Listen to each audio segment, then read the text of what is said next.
Okay, good evening, everyone. Why don't we start the January 17th meeting by saluting the flag? If you could join me. I pledge allegiance to the flag of the United States of America and to the republic for which it stands, one nation, under God, indivisible, with liberty and justice for all. Okay, thank you. Okay, our first order of business tonight. Well, let me explain a couple of things that are going to happen. So we have a special guest speaker tonight, not a formal presentation. The Commissioner of the Dutchess County Department of Public Works, DPW, Bob Balkind, has been nice enough to join us tonight because we had a discussion the last meeting, definitely, about some bridge repairs. So he's here to talk. We're just going to answer questions. He's going to give us some of the facts. 5 minutes, 10 minutes at the most. It won't be long. Then we'll go through our normal agenda. And I just want everybody to know. Then we're going to have an executive session at the end of the meeting. And so if people want to stay, I don't know how long that executive session will be, but if people feel free to stay, we won't be, adjourning the formal meeting until we come back out of our executive session. So I want to give everybody a heads up about that. Our executive session, we're going to be talking about a lease of land for municipal-owned land. So at this point, before we get started on our regular agenda, I wanted to introduce Bob Balkind and let him start his presentation. Thank you, Thanks for being here, Bob. Thank you very much for having me. So my name is Bob Balkind. I'm assuming the mic is on already? Yeah, we don't have PA, just for the speak. All right, so my name is Bob Balkind. I'm the DPW Commissioner, and I thank you, Town Board, Town Supervisor, for asking me to come out and talk about, actually I'm going to talk about two projects. I'm going to talk about our bridge project on Brosgill Road, and I want to talk very quickly about the project that we're going to be doing at the intersection of County Route 9 and County Route 21, where the circle is now. So first let me talk about the bridge project. I'm going to refer to the drawings behind me. This is Brosgill Road. This is heading out east, and this is heading west. North, of course, is facing in that direction. There are currently two bridges on Brosgill Road. Both of them need to be replaced. They're basically sister bridges. They're the same structure. And based on our DOT bridge ratings and the inspections that we've received, the superstructures are in need of replacement. And these particular bridges, so the superstructure is the deck and the bridge beams in the upper part of the bridge. They need to be replaced. They're worn out. The lower parts of the bridge are also they're not in great condition, but they're not worth putting a new superstructure on. So while we have the top of the bridge off, we're going to go ahead and replace the whole bridge structure itself in each location. Also, these bridges are what are referred to as scour susceptible, which means they're spread footings on soil. They don't have deep piles or driven piles. We're gonna add driven piles underneath the footings to prevent any undermining of the footings if the creek were to experience any flooding. And I apologize, I'll take this with me, just so in case you guys can't hear it on the video.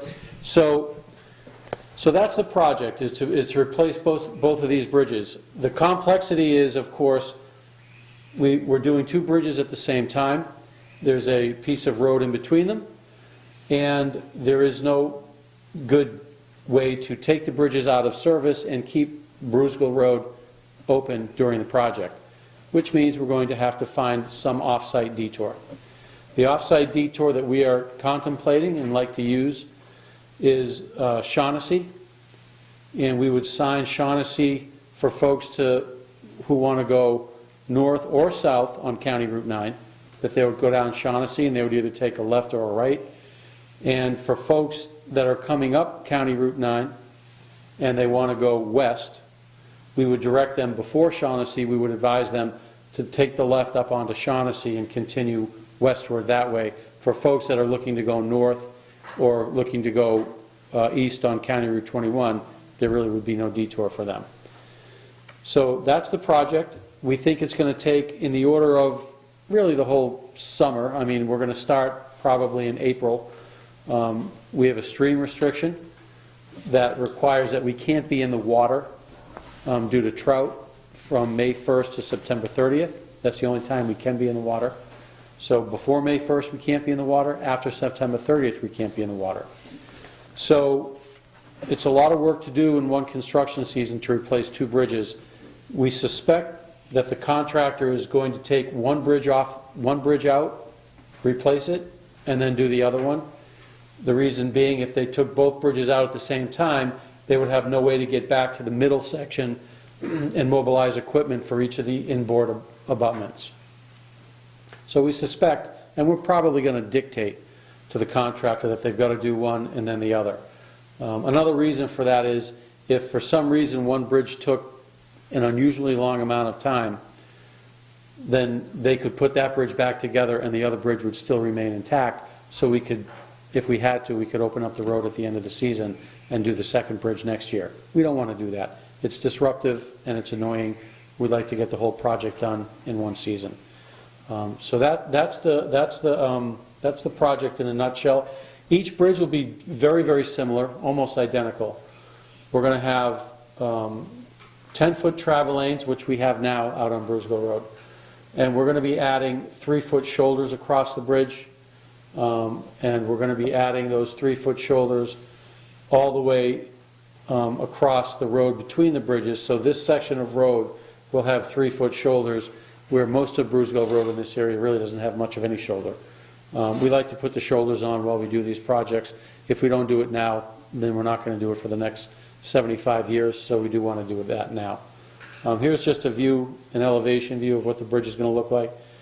Concrete, precast, bridge structure, normal highway bridge railing, and there'll be a slight grade increase over the bridge, although it's very, very close to the grade it's at now. So there's not a lot of grade difference there. So that's that project. We've got all of our environmental permits either pending or in hand. We've gone through our secret process. We've done our archaeological investigation. There's no sensitive archaeological properties in the area. We have our typical endangered species. The primary one being bats, the northern long-eared and the Indiana. So any tree work that we have to do for this bridge project, we'll have to take those trees down before, I believe it's March, I think it's either March 1st or March 30th, I forget which, but whatever that deadline is, we'll have those trees down by then. And then we'll be putting bids out for the work in about a month, within the month. Get the contractor on board by the end of March or the middle of March, and have them start the work, doing the prep work in March and April, and then once May 1st rolls around, they can get into the creek and actually start doing the removals and that work. So that's sort of like the Reader's Digest version of the bridge project. I'm going to leave these plans with you. I have a design report. It's a brief design report. It doesn't have a lot of the technical appendices, but it has a description of the work, what was contemplated, the alternatives looked at. I'll leave this with you also. And I'll leave my contact information for the board, the supervisor, or members of the public to reach out to me with any questions. So I don't know if you want to do questions about this project and then we'll jump to the circle, or do you want me to talk about the circle real quick now and then we'll do questions? Let's talk about the circle real Talk quick. about the circle now? Okay, we'll great. just have questions at the end. Thank Sure. So the county, at the request of the supervisor, she asked us to look at the possibility of making the intersection of 21 and 9 safer, more effective, more efficient. We had our traffic engineer we brought in. We met, we looked at it, we did survey. And the plan that we think is the most appropriate for that intersection is a full four-way intersection, so removing the middle circle, making it a regular four-way intersection, and making a stop condition on County Route 9, both north and south, and leaving County Route 21 east-west as the through condition. We looked at things about tractor trailers and big trucks coming down off the mountain. Did we want to make them try to stop to slow them down? Did we want to make a four-way stop? And we thought about it quite a bit. We contemplated what was the benefits and the disadvantages of all the different configurations. And we feel at the department that the most effective and efficient intersection design is a four-way intersection with a stop condition on the north and south. The east-west would have the through movement. It's very difficult, as you know, for the large trucks to stop in wet or icy conditions. Obviously, there have been accidents and issues with that in the past out there. So rather than trying to force this stop condition on all those vehicles coming down the mountain, we want them to have the through movement and make the north and the southbounders stop. The intersection sight distances will be much improved. You'll be able to, from a stop condition on either the north or the southbound side, you'll be able to look all the way up the mountain and see any vehicles coming, and same with looking westerly. You'll be able to see, as you can now for the most part, looking all the way to the west down Brucegill Road to see who's coming there when you're at a stop condition. We think that's the safest alternative. We're also going to do a little bit of landscape enhancements at the intersection. We're going to put what we would call a sort of a marquee type landscaping feature, maybe a stone wall on the northwest and the southwest quadrant of the intersection, and that'll give an opportunity for the town to come in and do some landscaping, whether it be a volunteer group or whether the highway department gets volunteered to do that, as sometimes happens. But the town will have an opportunity to do some landscaping and sort of make a gateway to the town at that location. Great. So that's the two projects. I'm more than happy to answer questions. Timing on the intersection. Also, we're going to go out to bid, and we think that'll probably be more like a June, July construction. Okay, Try to do that when the buses aren't running. that's a good idea. Yeah.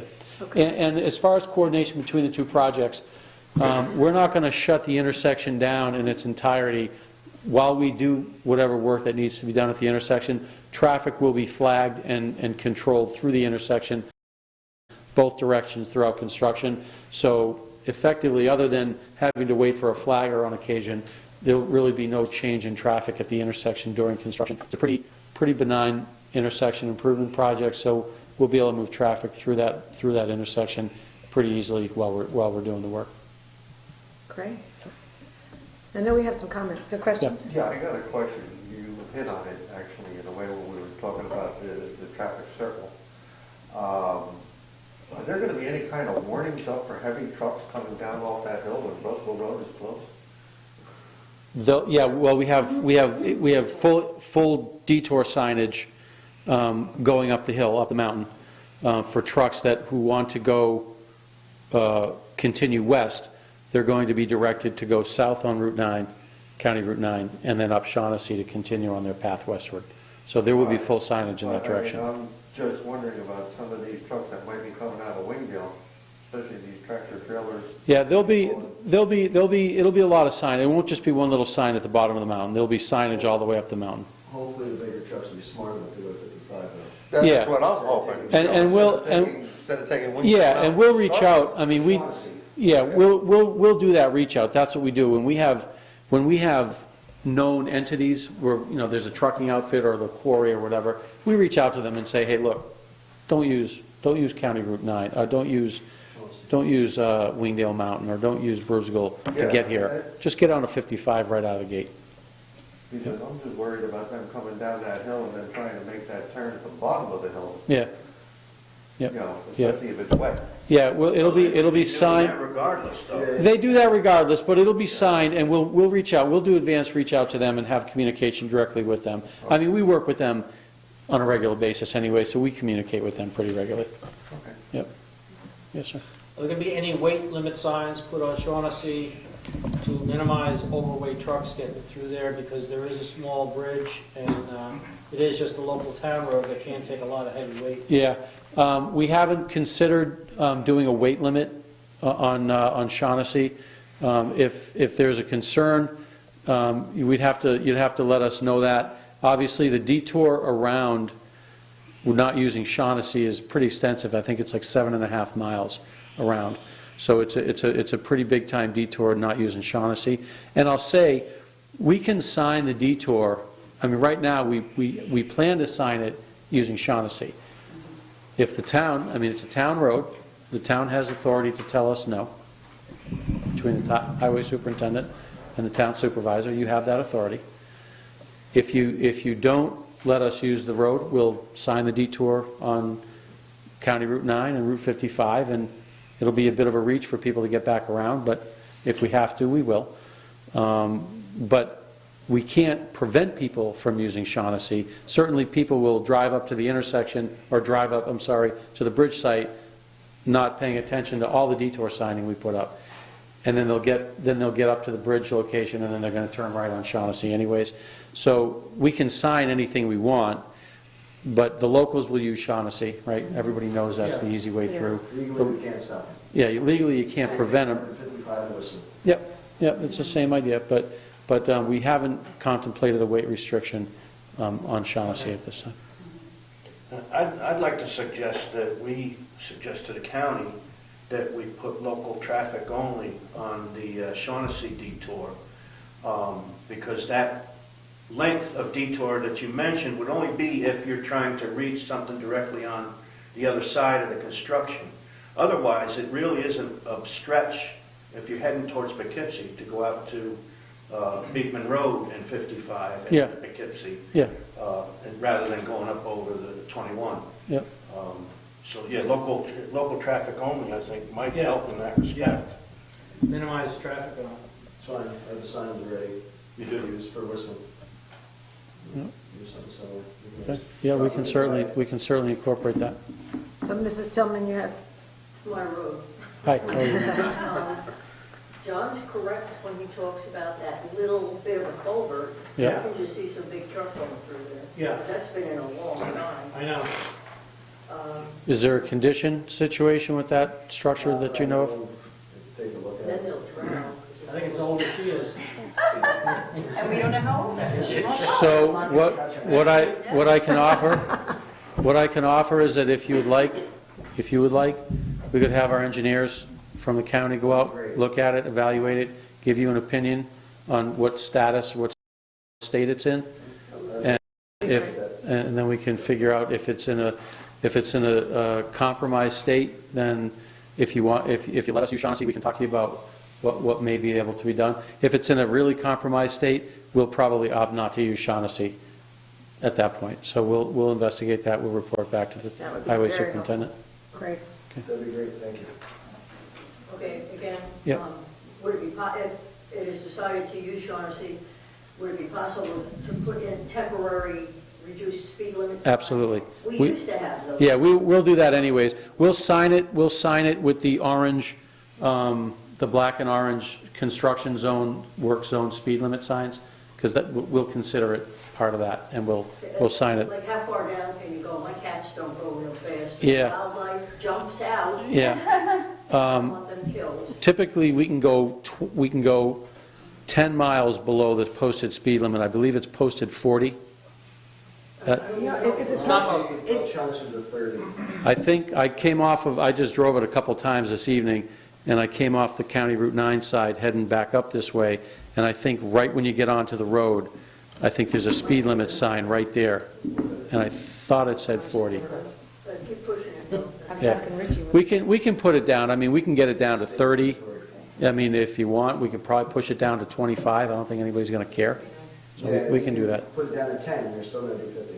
Well, hopefully not. That brings me. They may. They're not going to pay the speed limit, but it'll be a little better. And with the county, if you guys ask the sheriff's to if need be. We can do that. Yeah, yeah. You guys can. We can. If Yeah. we do, we can ask them to come in if we want to patrol, we have to pay for it. Sometimes, isn't there something like that? We can Police will help out, too. we can communicate with the sheriff's office and just ask them if they'll increase. I mean, I don't know if they would or not, but yeah, we can ask. At the last meeting, Pat mentioned that the state police did help a lot when we had the Route 55 closure. Okay. And people had to go through Wisman and South Park. Yep. Okay. And ticketed. Yeah. Good. Don't ticket Yeah, we'll them. ask. I do, to reiterate about what she's saying about speed, after the construction is done, are they thinking of lowering his speed coming down to the hill of that intersection because the sight distance is increased? Yeah. No, we're not contemplating a speed limit change, and So they want to stay the same? yeah, the speed limits will be the same. Now, the town has the ability to request a lower speed limit. I don't know if you guys, have you guys done that We're process? doing that tonight for Canada Road. Okay, They good. sent us the Okay, instructions. And we did it on Clove Road Yeah. 4 years ago. Yeah, As for heavy trucks coming down that hill, if they can see farther, I think they're gonna pick up speed and try Yeah. to go through that Yes. faster. Maybe. That's gonna happen. I mean, commercial truck drivers, I know, I don't want to generalize, but they're pretty, I mean, they're among the best drivers on the road. They do it for a living. Their livelihood depends on their license being protected. Time is of the essence for a delivery. Yep. They tend to pick it up a little, and that's concerning. I think one of the residents, to touch on your point, one of the residents had said they were concerned that because they don't have to slow down to kind of go around a small circle, that they will go through there quicker, and while we'll have fewer accidents, they feared that the accident we might have is going to be much more severe. So that was the comment that's the Yeah. only similarity, the comments we've gotten from, Yep. and it was on Facebook, I think some people had written that, and one of the fire department members mentioned that to me, so, I mean, I guess we can't predict that, and I Right. don't know if lowering the speed limit would help that. Well, it probably would, and as you know through the process you're going through, you recommend, you do a resolution, Yeah. you pass it to us, and we pass it to the state, and the state would make that call ultimately.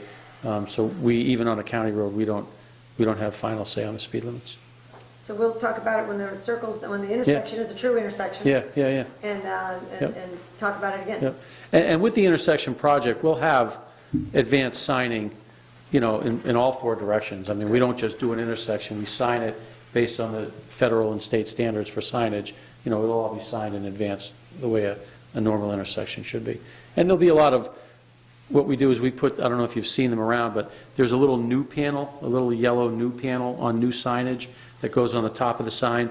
So when we put new regulatory or control signs up, we put those new panels on, and we usually leave them there 6 to 12 months, just because it does catch your eye. It's a little bit more visual target. It's yellow with black letters, so it does kind of pop out for people who aren't familiar with the area that there is new signage in the area, and it gets their attention.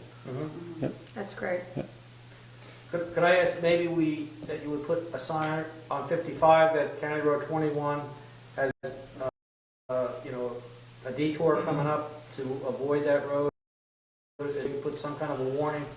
Because a lot of the traffic comes out on 55 and makes a left on 21, and if they know there's going to be a detour further down, they might stay on 55 and find a better way to go to their ultimate destination. Yeah, we'll consider that. Okay. We'll ask the state, we'll have to get permission from the All state right. to do that, but we'll consider that. Thank you. Yep. I'm sorry, could you, the comments that you guys are interested in the county doing? Yes. You're We'll make a recording list. those and Yes. send those to me in an Yeah. email? Absolutely. Thank you. Yep, So some questions about using Shaughnessy. So I take it your alternative detour was just to stay on 55 and take County Route 9 into Yep. the circle. Yep. So I agree, like big trucks and whatever, but like you said, local people are gonna go, like Richie said, we can tell them to go 10, they're gonna go 50. So a couple considerations,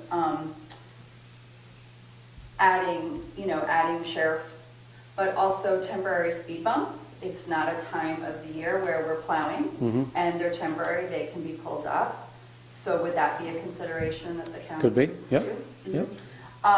So that, somebody chooses to go 50, Yep. they're not going to be very happy. The other consideration is, and I know Alfreda actually appreciates this about her road because her cat is blind or deaf or both. I have many cats, they all have. Okay, so they like to lay in the road, and so she appreciates that her road is like 30 years old since it's been paved, it's not in the best of condition, but given that people don't use it as a through road, now they sort of will. So it's an older road, it's now going to see more traffic than it has. Would the county consider coming back and repaving that at the end of the detour use? Probably not. It's a town. Probably not. I don't know that our budget would support I that. thought about that question. But the Also count- about It's a great try, though. No, I would ask if I were you.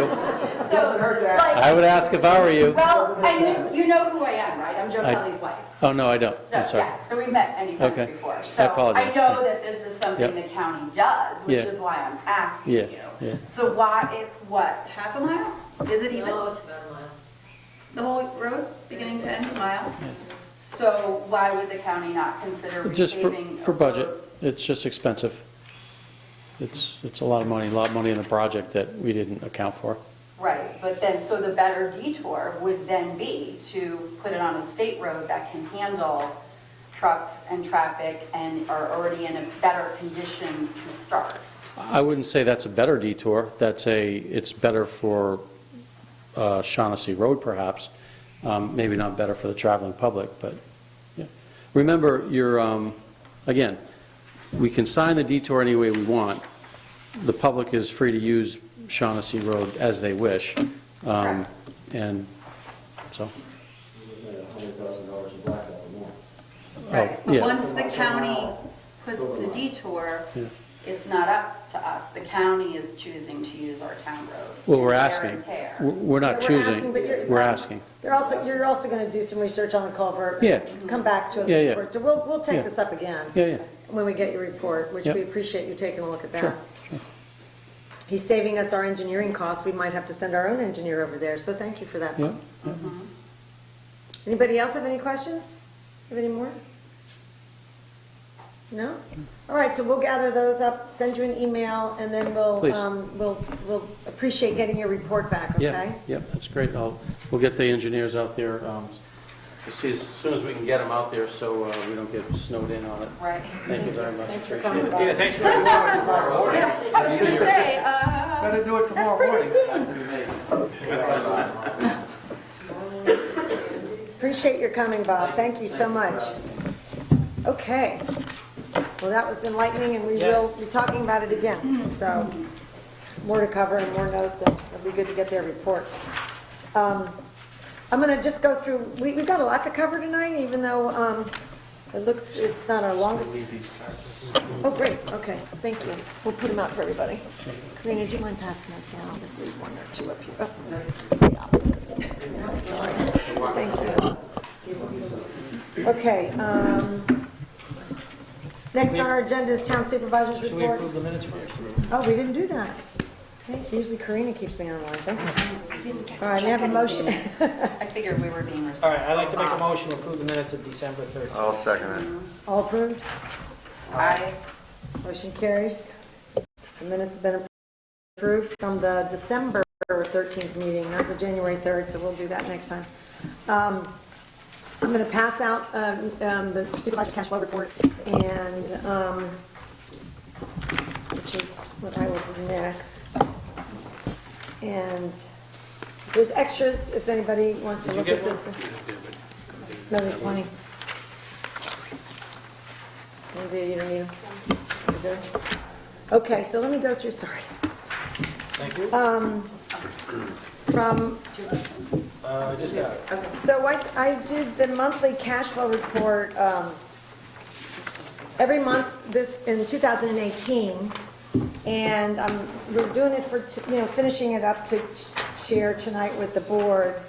And I just want to point out a few things that I'm actually really pleased with. And we had a nice employee appreciation lunch in December to thank everybody, but we worked really hard this year as a group. Every department worked really hard this year.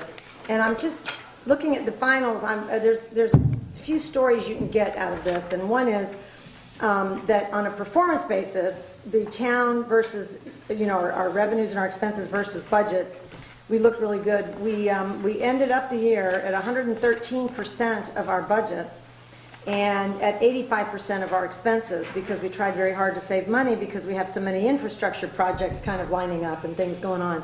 So we ended up with a really strong year, and I just want to point a few things out to the board because we're going to have some decisions to make. If you look at the bottom line that says total cash out, I just wanted to show you how our monthly cash flow for the year, you can see starting in January when we spent $129,762 on that bottom line, and then you go across each month, and then in February it was $257. We had a big outflow in March, which was $1.8 million, because that's the month we pay the fire district and the highway department, and then it goes across, and then we paid the county in April.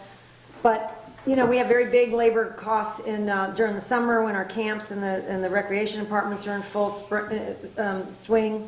We had a big month in December just because we prepaid our retirement to save $700, and we paid our insurance bill for the year. So we had, you can just see though what our averages are if you take those big ones out. And I'm mentioning that to you because we're going to be talking about where we may want to put some money, to put some money, to better invest some money in a minute. And I just want to talk about some of the balances we're talking about keeping and checking and savings. Okay? The next thing I wanted to point out, if you could, this is the same report that I gave you. It's the cash on hand report that we discussed a year ago and in January. So this shows you what our bank statements told us on 12/31. So you can see what the bank statements showed. And then our fund balances, and then we subtracted out our vouchers and any payroll submitted through January 17th that was allocated towards the previous year. So we have a fund balance less expenses that's very high, and I think, I just want everybody to notice that last year we had at the end of our fund balances less expenses was 1.39, I'll just say 1.4 million. And this year our fund balances less all the expenses is 2.1, almost 2.2 million. Much better. So we had a very strong year, in addition to that rebate that we got from the DEC that Tom St. Ange managed in for us, which was 300,000. But other than that, we have an additional 700,000 or so, which has been really important to us because we don't know what's coming. And again, because we have that huge list of infrastructure that we haven't touched in many years. So this will be an interesting, I just want to point out to you that it was a very strong performance this year. We look very strong, and we've got plans for it, as you guys know, and we're going to, in the next meeting, start to prioritize our infrastructure, talk about potential grants, and see what we can do to line up our projects that we already discussed in December. Okay? But our cash position looks strong. As far as project updates, we are working on, well, I guess I really wanted to talk, we're going to talk tonight about a land lease deal for municipal lands, which we'll do in our executive session because some of these are details that the companies don't want divulged in public.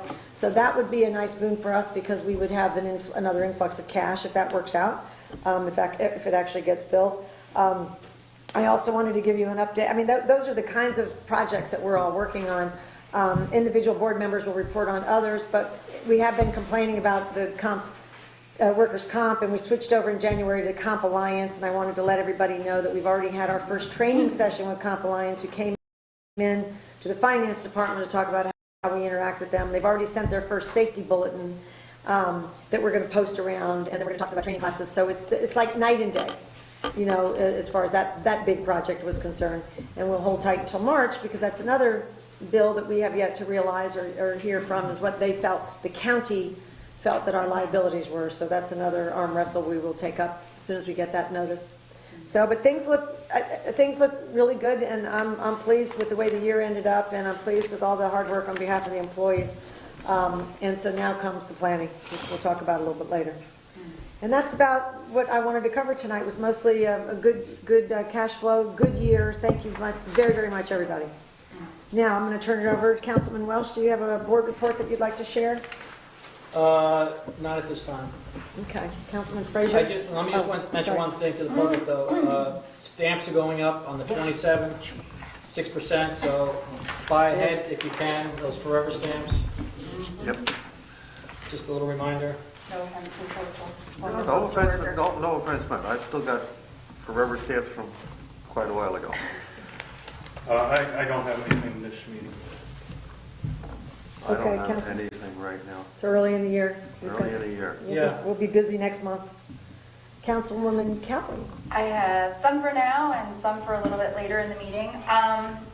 So I've been here most of the week. This job or my other job.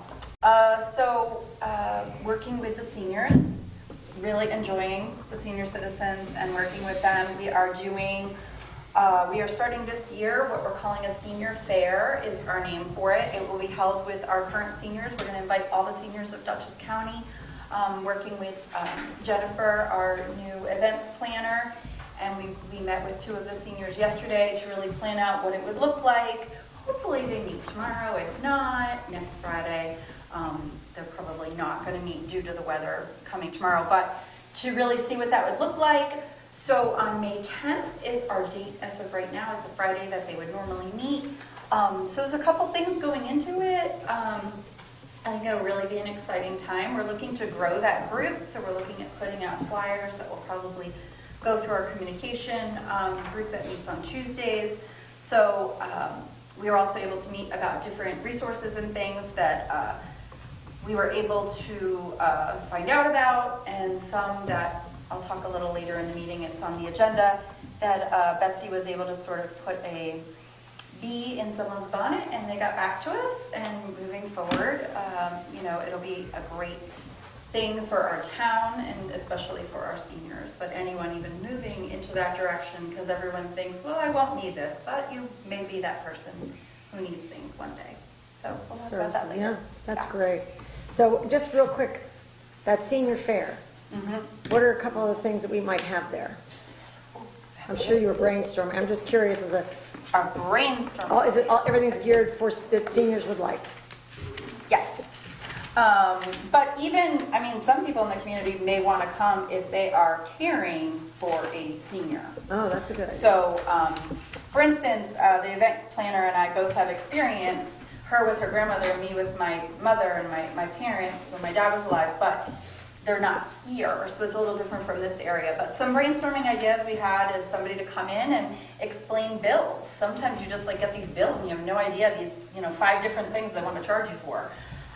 Someone to come in and do phishing and scam warnings. Usually there's like a couple things to really, I get it. You like don't want to pick up the phone anymore because you're just worried, is this going to be a scam? And the way the companies do it now is they use Google numbers. So it's really tricky. You don't know, is this my friend calling me? Or transportation for like medical things or around Dutchess County.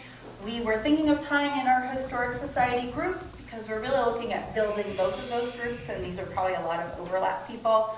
Medicaid and Medicare issues. Out of the Office of the Aging, and they started this actually with many offices in the state of New York, there's something called New York Connects. And so it's a number I had given them a few months ago.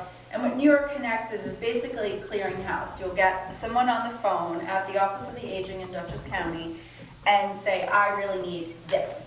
I really need this service or this resource. And they are the ones that then connect you to different resources or tell you who to call, who to help. But it's definitely better in the clearinghouse realm. They also do it actually at various levels. So if you're in need of New York Connects, they do things for children and special education and all sorts of stuff.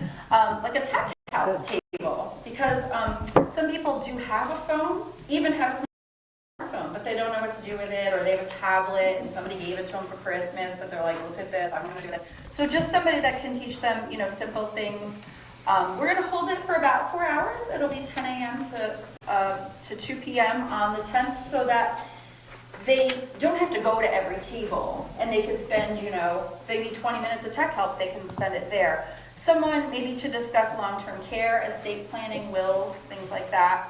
The Office of the Aging, one of our residents, Nancy Redkey, does hold an exercise class at the park on Tuesday mornings at 10. So we're going to ask her to maybe set up like a little corner where we can have a few chairs. She shows them chair exercises and stretches and things that could be important that they can even do at home. Maybe cooking for singles, because many of them are alone. If possible, like vendors like Life Alert or Jitterbug, which are special phones made for older people with larger buttons, larger viewpoint. The newest Jitterbug actually has its own little red emergency button, so it would be like the Life Alert system where it contacts somebody. The Dutchess County Sheriff was one other idea we had. There is a program that I've made them aware of that they can sign up. And that program is called Are You Okay? And what that program is you sign up, you give your information. It's a robocall that comes to you at a standard time every day. But then, God forbid, you don't pick up the phone. You've listed your next of kin or who you want called or what's supposed to happen so that somebody can check on you. That's a really good, God forbid you fall. And I must say, Jamie, the head of the group now, actually clued me in on it because she had worked for Putnam County Sheriff. So I generally knew what I was going to look for, but the Dutchess County Sheriff does it as well. That's So I great. gave them all the forms to start filling it out. We are now building a clearinghouse of trying to get a handle on our seniors, not like in general who our seniors are, so we know how to reach out to them. Well, and if you don't mind me adding it, you know, I get these storm warnings, which we're all expecting this weekend, and we have Unionville mail, and I can send people out the storm warnings, and that we can alert people to the fact that this is a warming center, and people can come here, and we can provide electricity, hopefully we can. Well, we have generators, so we should be okay. Yep. But, I mean, we do, as we talked about this last winter, we have a very limited list of people. They're not on email, a lot of them, and so we would really feel better if some of our folks that might need help, we knew who they were, and neighbors, we could contact neighbors to reach out to them, or the neighbors would volunteer to do so. So it's an ongoing issue, but again, storm warning's coming for this weekend, so I'd love to ask everybody to please look out for their neighbors, and since we don't have a definite list. Yes. But that sounds really good, and we will get lots of reports on this between now and May, it sounds like. Absolutely. Great. Absolutely. Great. This was Thank just the you. first session. Jennifer definitely needed at least a date to work with. Once they pin down sort of the top 8 to 10 out of that list of what their own group would really like to see, then we'll work on getting all those people lined up, possibly getting a sponsor maybe for some food for the seniors to come, little appetizers, things like that, and then invite other towns to be a part of it Wonderful. in Dutchess County. Because it won't be just a specific, you have to be in Unionville for these things, but rather trying to connect all the different people. That's great. All right, we'll look forward to hearing a lot about That's that. where we're Thank you so much. All right, we have our highway superintendent, Mr. Wisman, is here. Richie, come on up. I'll scoot over for you. We've got a working session here. We've got a lot going on with our highway department.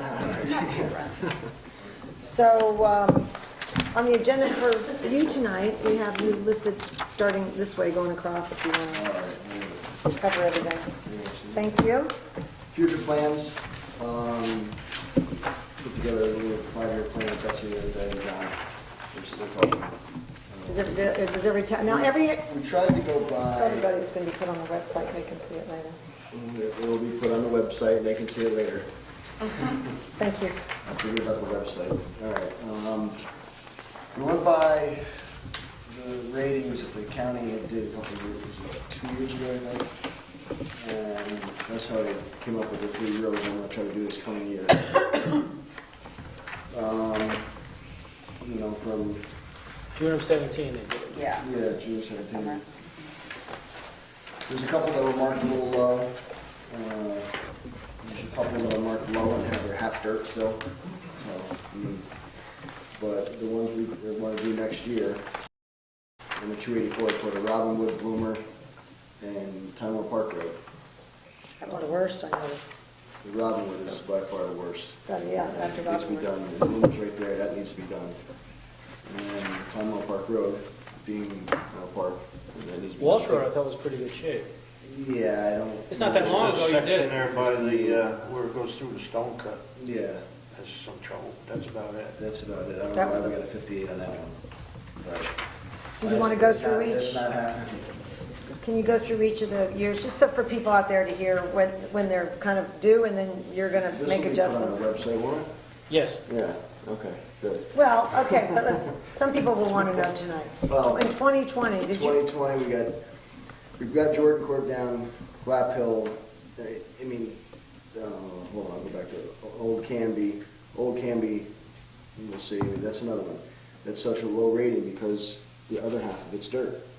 You know, these are kids riding around doing these, and taking pictures and doing all their assessments. Sealy, again, dirt. O'Brien Hill, that needs some work. This is 2021. Barmore, Shaughnessy, definitely don't think the county's gonna pay for it. We got Milewood in 2022. We got Milewood, Cole, Cutler Lane, Health Print, and then 23. Looking at Tompkins, Burbank Village, Brush Hill. Now, this can change. Conditions Because of change. winters, the conditions change, blacktop prices change, we might be able to do more than normal. But right now, with blacktop prices the way they are, we're not getting too much done. This is great, though. I mean, at least people have an idea as to where they are on the list. And then you'll use your discretion and move things around as needed. Yeah. But otherwise, then, in January, when you do your 284, you can say this is the next, you can look at the 5-year plan again. That's great, Rich, thank you. Rich, I just have one question. Beginning of, or the end of last year, actually, you had 4 roads down, you had Pleasant Ridge Extension on there. I too. did. I tried to divide them up, and, Okay. it's just, when Because- I said that, I called my guy the other day with blacktop pricing, and we went over these numbers, the worst numbers on those 2 sheets. Okay, yeah. I changed it up. All right, I mean, but I don't see Pleasant Ridge Extension down at all on your 5-year No. plan. We'll just plug it So in. what's its number? And this one. Yeah, I did. All right. That was my we'll take fault, care of I that. apologize. Okay, I mean, that was No, just, that's gonna go next year, Jordan Court. We also wanted to ask about Jordan Court because he wanted to try to do that one as well. So you want to add Pleasant Ridge In Extension? 2020. Okay, with Jordan Court, Yeah, okay. Old Kennedy, that's- Are there any shoulders that are gonna go on these new roads? Yes, Oh, they are? we're gonna, do you have an example for one? Well, I'm on Quinlan. On Portland? Yeah, no, we're gonna do it this spring. Oh, excellent. Yep, we have the material, we're gonna do it, Yeah, I know, you guys ran out of time last year. Yeah. It was rough. the rain was not pleasant for But us. we love it, it's so great, the road is great. Thank you. Thank you for your No, time. we'll Big take care- difference. We'll take Oh care my of shoulders in gosh, the good spring. idea. All That's right. great. Richie, what was the date on Footprint Road being done? 2022. 2022. 2022? Yeah, it was, 3 paved years. before I got in, so It was oil and stone. it was motor paved, cold in place, it was like a cold in place process, it's not like regular blacktop. And then they oil and stone it, because it was not oil and stone like it should have been the year after it was done. So I think it was 2 years before I got in, it was done? I was done by the previous. Yes. highway Yes. superintendent. It's got that rating isn't No, but it was. as bad as some of the others, is Yeah. why. Okay, anything else? You want to go, we're going to go to the 284. Can we go 284? Okay. Yeah, I don't have my copies. So Oh, Anybody has the originals for the signing? Do you have a 284? Did we give them all out? I thought I put one on your Got it, desk site got it, there thank you. prior to the meeting. Okay, well, you got it I too. got one. All right, you want to walk us through this, The or? money that you guys have given me for permanent improvements and CHIPS money, around 203,000. I'm a little high on the prices, but I'm trying to figure in drainage, what we gotta replace, blacktop prices, escalation. So I came up, it's about 205, give or take. So I'm gonna start with Robin and Bloomer, and then move on to Tower Park Road. We get them all done. And then, Again, weather permitting, right, escalation, I can't do certain things about it. yeah. Well, this is the Timeware Park, and I know that Robinwood and Bloomer need to be done first. And I know Timeware Park was really poorly rated, like in the 30s or something. And I know it goes from 1 to 100, and we're in the 30s.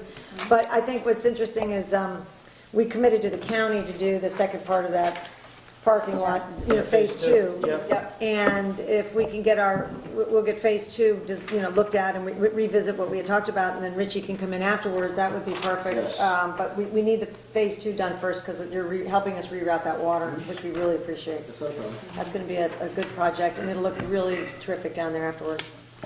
It'd be nice to get the project done and then we can go to blacktop, so we're not running heavy machinery over to the blacktop. Yeah, And No. digging up pipes. Exactly. so that looks good. Does, we usually vote on this. Yes, you gotta. Yeah, we gotta vote on that for sure.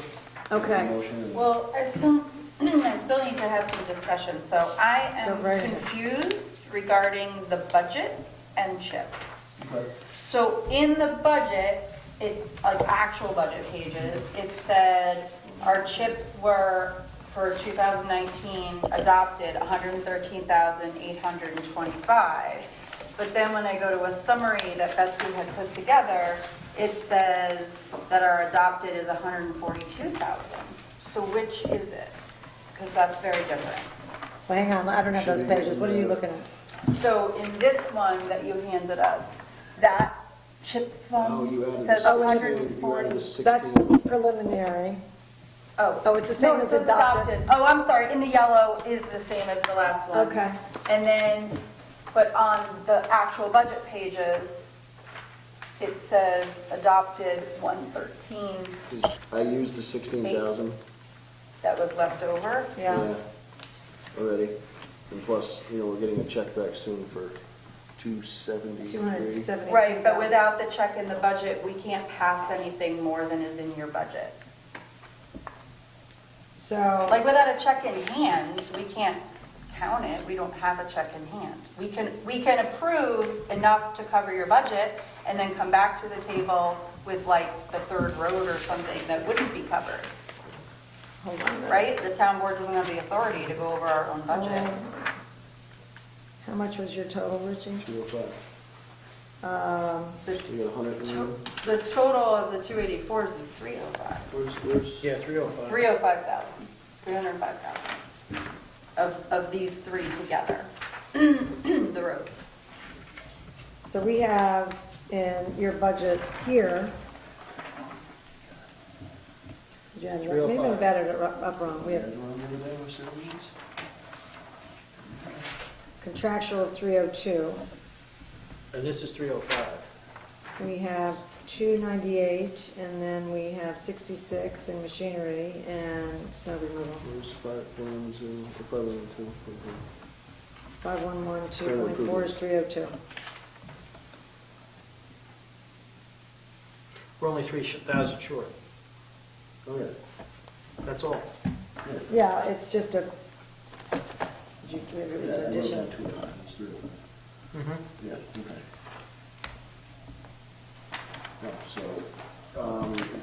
That's using this year's Right. numbers. Yeah. So what do you do about Yeah, so we that? gotta, we're using, hold on Well, a second.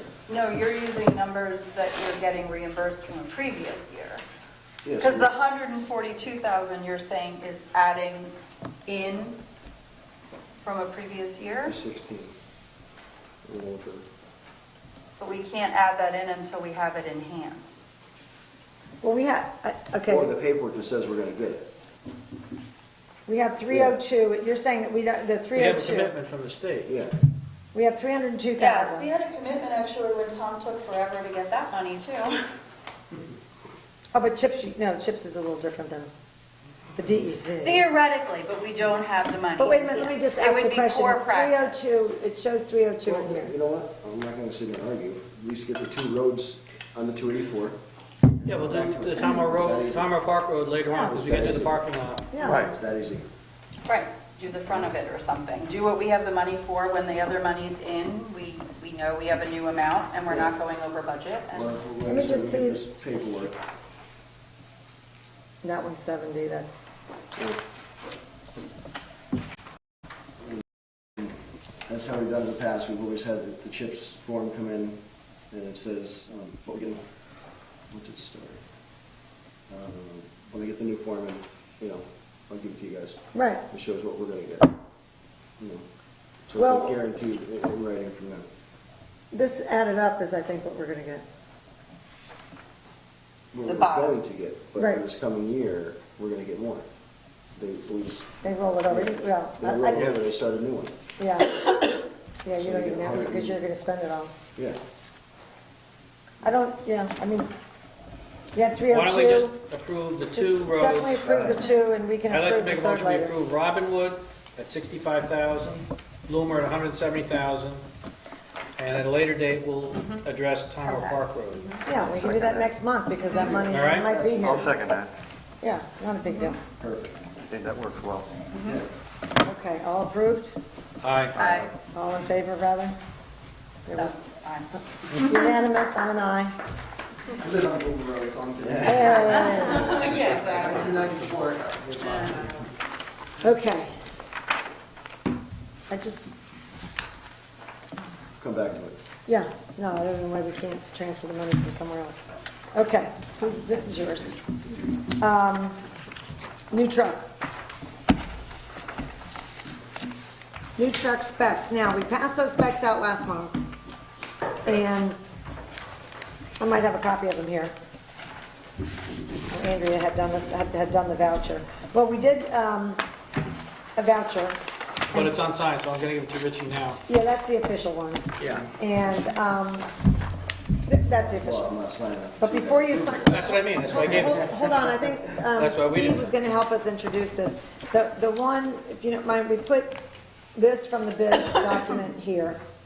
And then we also have the sheet that you had prepared.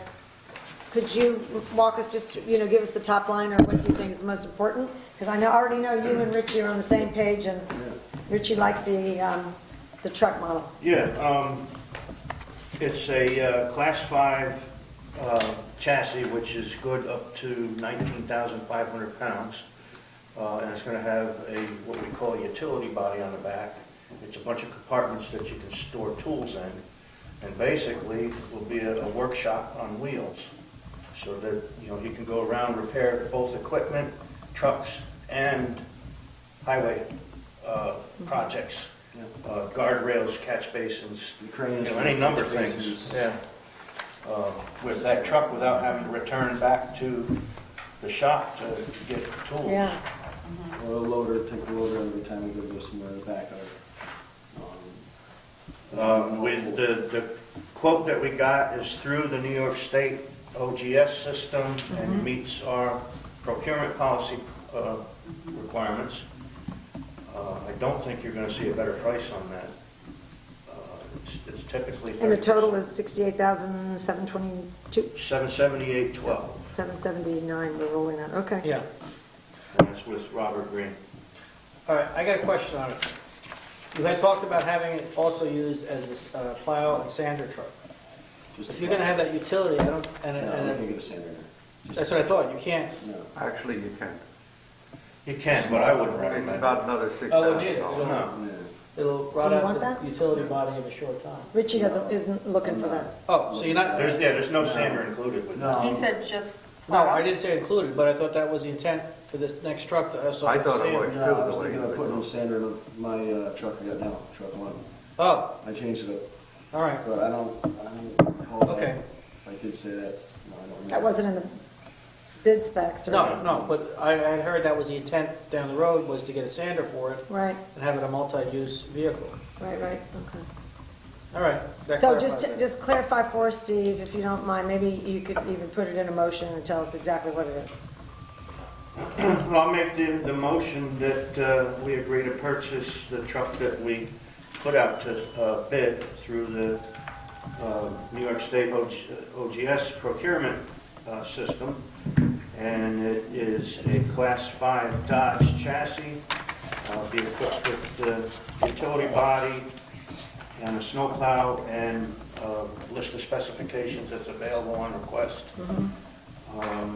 And that will be purchased from Robert Green for the amount of $68,778.12. And is there a Got second? one question on that. Well, let's second it, and then we'll have discussion, because we've got a couple things to talk about. Is there a second? Yeah, I mean, Well, the question first. is that going to be on a 2018 chassis or a 2019? It's all 2019. Because the 2019 chassis and the prices didn't come out until Monday. And this Well- was in before. This thing from the state. Who you're, where's you To the getting- dealers. Well, The these dealers are did fleet not get- dealers. Fleet dealers are a whole lot They- different than the dealers that you and I are accustomed to dealing with.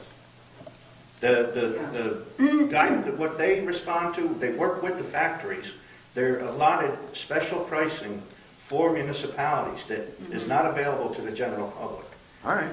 Did you ask for a chassis price Yeah. on Monday? Well, yeah, they couldn't give me one because they said they hadn't gotten them yet. Okay, so there's not a comparison, but we No. feel pretty comfortable based on everything that Richie's told us I and mean, all the I was research just Steve's curious done. about that because, how a guy is pricing it out when they supposedly weren't For the fleet, it sounds logical. He's taking a risk if he is, because he's got to provide the truck Yeah. price. And by the Exactly, way, there was only one bidder on it, too. when would the truck arrive? There's only one on Dodge, the others are Ford. We're Ford, right, and Ford. I came I out haven't, earlier. I didn't get into that detail. Okay, We're not gonna see the truck until September. It doesn't Yeah, matter. you had told us that. It's, I wanted to try to get sooner, but I'd Right. rather go with the 5,500 than the 3,100. and get that good price. Already once. And basically, Okay. we got the bigger truck at the same cost of the Yeah. smaller one by making a few changes. And my understanding is that we pay for the truck when it arrives. Correct. We do Yes. not pay in advance. Right. Right. Okay. So one of the things I wanted to discuss was the pricing and the financing. And, which is why he'd be interested in that 284 discussion later. But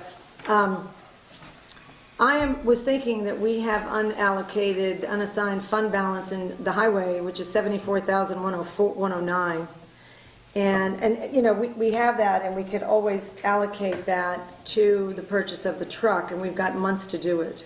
But I don't want to finance it. I just don't think paying $3,000 in interest and adding that to, really doesn't make any sense. Now We've when we got- have the money Yeah. set aside. When we have that fund balance sitting there, which is, so I had told you all that I was going to look at some financing and bring it tonight, and it was all between $2,500 and $4,000 in interest, and, the average was $3,100. It just doesn't make sense to me when we have fund balance enough to pay for it, and and it's not coming till September, so I think we should allocate that money and just assign that and plan to pay cash for it, so we're not, it's not a big expense at 68, it's not like a $250,000 roof that we've got coming. But, so because he's got enough, and you've been very frugal, you did a really good job managing your money this year. No, really, because to have this bit of a fund balance to put towards a truck was really helpful. So I'm going to recommend that we not include in our motion tonight a financing mechanism. We save this and use that cash to pay for the truck. We're planning on including that, right? No. Well, we would have, yes, if we were going to finance it early, but we found out we didn't have to pay for the truck till September anyway. So I think that we should make that part of our plan and be smart about it. So, Yeah, I think the important thing is we have the money if that's the route we want to go, and we also always have the option to finance it then, yeah, depending on where we are when the truck arrives. yeah, depending on, but thank you, you did a good job this year, and that gives us a choice, which is nice. Yeah. So, we have a motion on the table, is there a second? I'll second. Any other discussion?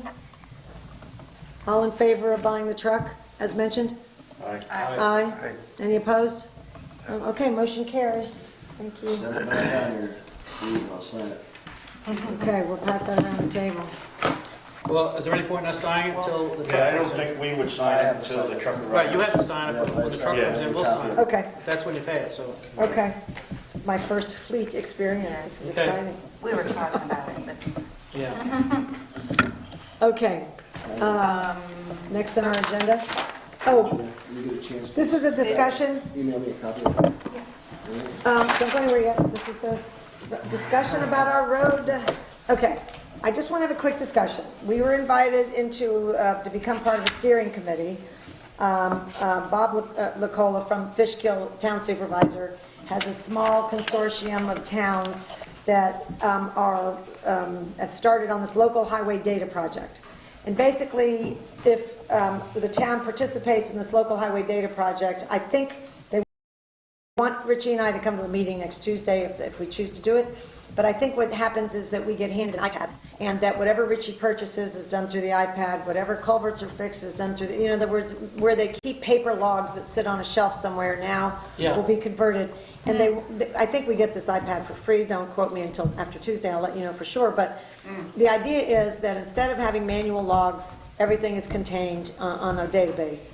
And that we will now, if Richie does his 284 next year, he can go into this thing and see exactly what the rating is, if he wants to refer to that as one of his criteria, exactly what he paid in pricing last year, and he could get that 284 done in about 6 minutes.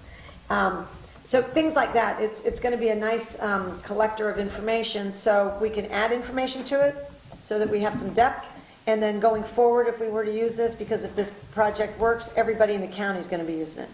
And what they want are real hands-on users, people, and they're all highway supers. They want the highway supers just to join them once a month and say, I don't like this part about it, I want to fix this, I think this would make it better. And then at the end, everybody will use it.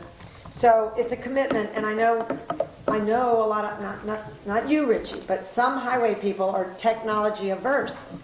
So I don't know that everybody wants to join in, but right now it looks like they have Red Hook, Milan, DPW of the county, City of Beacon, and Town of Fishkill. They're talking to the people in Pauling, and then Bob Lacolo contacted me and thought that we'd be good candidates for it if we were. So. It's not snowing. How about George? Has he been on board? Because he's our MS4 coordinator. I mean, She doesn't, this is all just highway. Yeah, that's Really? not. No, it's only highway. It's a Yeah. highway consortium. Oh, okay. We have another project for George coming. Okay. Which, it's a good thing you mentioned that, John. Thank you, because the MS4 project is getting bigger this year, which this iPad might help, because we were informed at the last meeting we went to that the state is going to force us to count every single one of our culverts and to try to assess what condition they're in, probably later in 2019.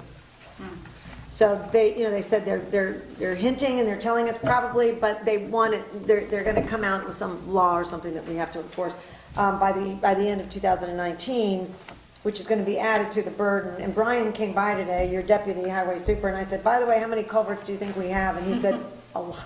Yeah, we've already got that. That's. You got some of it done? The whole Yeah, it's all been town's- recorded, so. Yeah. Well, apparently it wasn't part of the first MS4 submission see. for the whole thing, and now it will be. Okay. So we have to know where they are and what condition they're in, and Brian, apparently they're all over.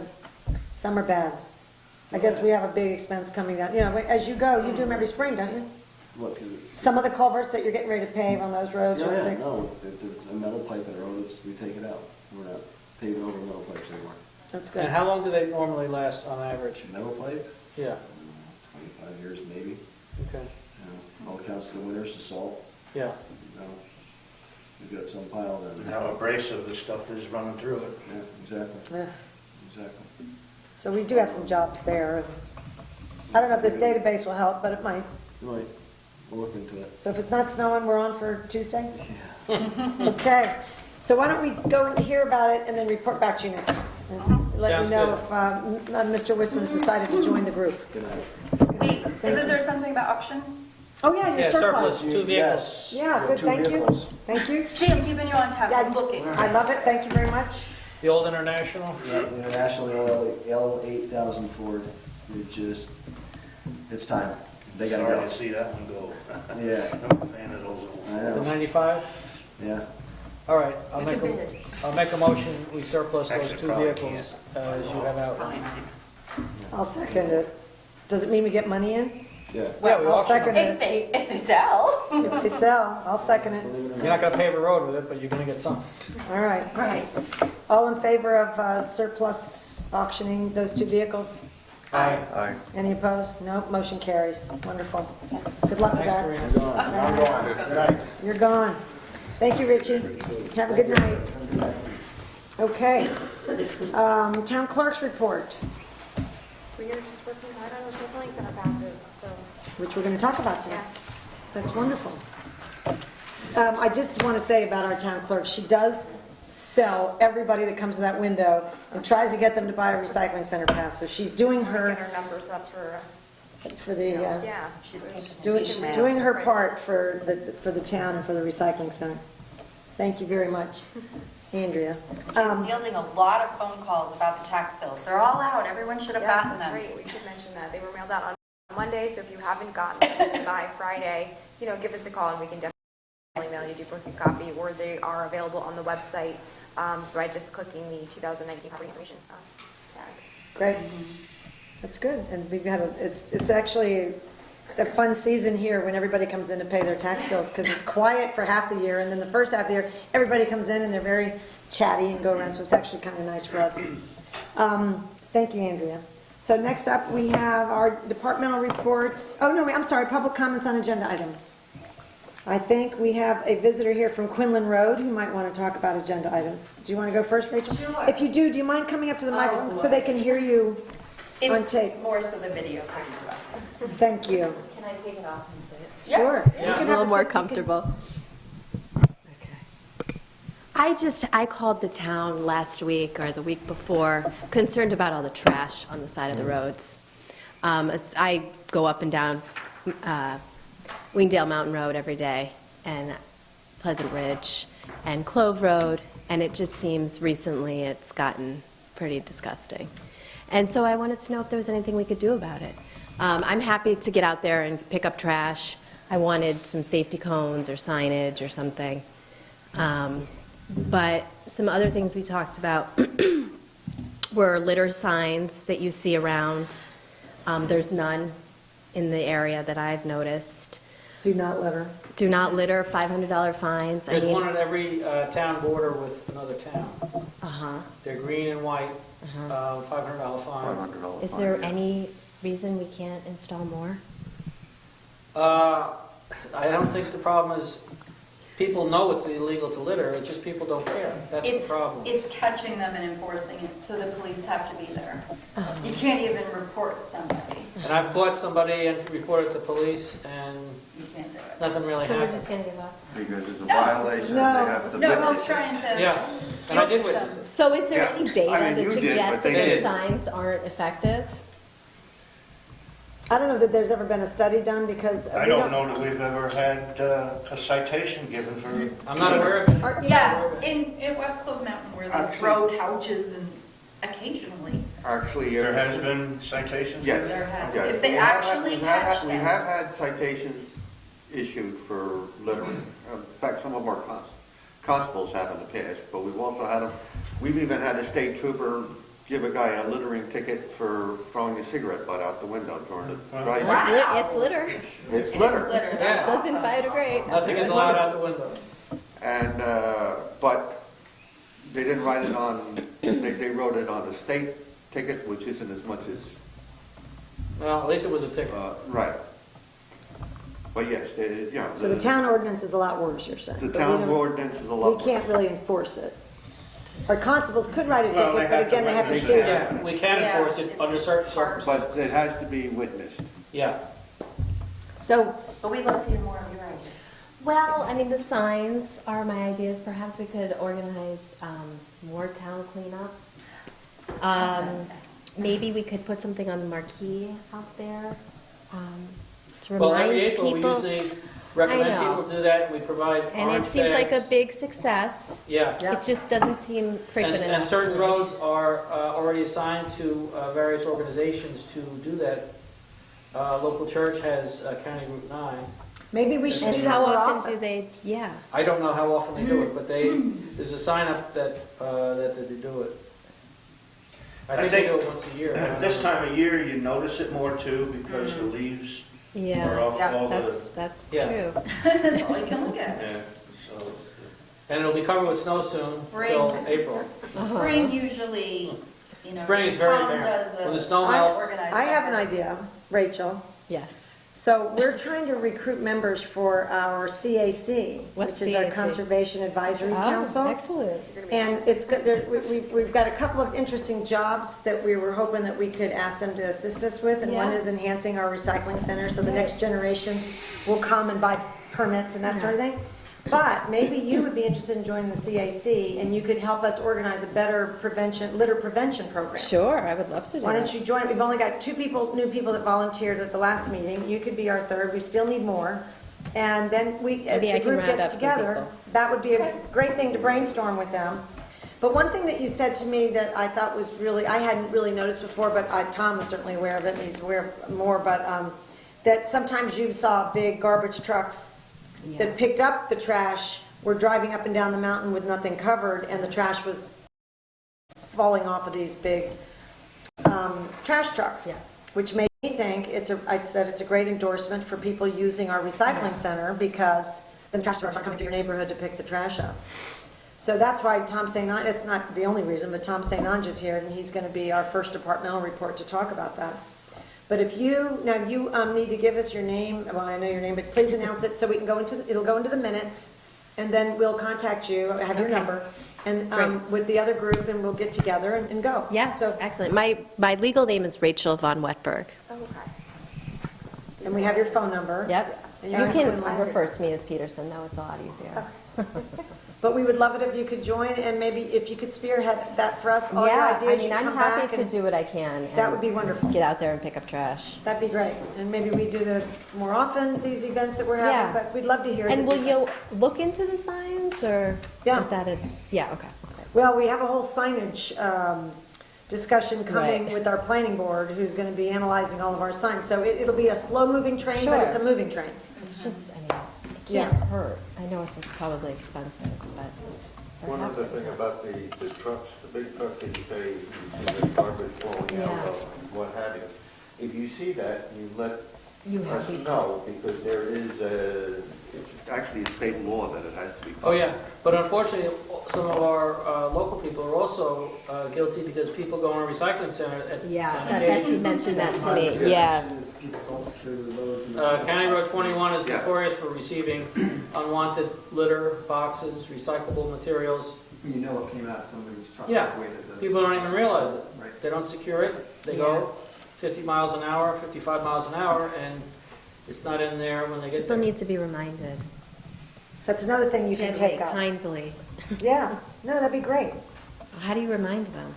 But the guys at the recycling center are good. Guys, Yeah, I mean, I used to announce it, every year around, I think around the April Yeah. meeting, but that, I mean, how many people is that really reaching? Probably not enough. But that, I mean, as we're sitting here, that's. Tom needs the microphone. is- Sorry. Yeah, the guy's up there, or a sign goes up at the recycling center that says, hey, everybody. That would be great. Right, I mean, it can't hurt. right. No, it wouldn't hurt. Well, somebody's going to read it and think, oh, that's me. Yeah, they'll see One it. person is better than no. No, it all helps, and then we will have Yeah. our big cleanup, and then we'll wait to get some new ideas from you and react to them, and we'd love that. So thank you for stepping up, for calling, and we will be in touch. Okay, great. All right, thank you for coming, Rachel, we appreciate it. So available to you or to anyone else out there who wants to do a cleanup at their convenience, I have a pile of really nice, large, well-worded signs that say caution, townwide road cleanup in progress, slow down, and we have cones available, cones slow people down. How do I get in touch with you? I will give you my email and number, and it's all on the website. Okay, Yep. it's on the town recycling. Yes. website. Okay. Yeah. Good. Yeah. All right, well, thank you very much, we really appreciate it. Oh, That's great. and we supply orange bags. Yes, And I if you still let have a Richie stack. know where it is Okay, located, so you call can him, leave leave him it a by the message. side of the road and someone Yeah. else will come and get it Okay. from you. You don't have to haul it everywhere. That's actually the best part. You feel good about picking it up, and then Yeah. they'll come and get it in You a don't have to truck. like haul it somewhere Yeah. or pay for Or it. you can bring it to recycling too, I mean, You can, or you Right. can bring it to recycling. especially if it's a want it. windy day. Do they separate the recycling and garbage when they do that? Or- For road cleanup, some people do, but we'd rather have it off the road. than- Yeah, I agree. Right. I believe we collected, I want to say 3,800 pounds of trash in one day. And it wasn't that hard to do. No. In April, I have to that long way. All the time, and it just boggles me. Right. Okay, Oh. thank you very much. Now we're going to departmental reports, and the recycling center is our number one. Tom, Got the say mic on. already. There you go, it's already ready. Just, you could bring it on up and just sit, just keep it, if you don't mind, keep speaking into it so they can hear you. Okay. Or unless you want to sit here and speak into the Dave's. Yeah, I'll Whichever's sit easier. down with you, sure. Yeah. Thank you, Tom. So I guess the main thrust of what I have to say or we should talk about tonight is the 2019 permits that they're for sale, and Andrea's been handling a lot of them. I don't know what the numbers are now, but it's, We're at about 234 resident and 215 non-resident. that's great. So, yeah, we're So doing we have a okay. ways to go. We hope to get from, last year's group, 450 or 500, well, 450 residents and 400 non-residents. So that's where we want to be. We want to be even higher than that. Yep. One thing that's not making that easy right now is the fact that we had to raise prices. And Andrea is on the taking the brunt of that as well. We have our Lot of team heat. sharing, we are sharing the disbursement of information.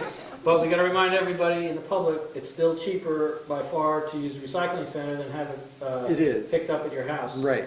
And these decisions to raise prices they're not lightly made. We talked about it a lot. I always thought it was great that where pricing is increasing all the time, all around everybody, that we've stayed the same for 30 years. And I've always felt really good about that.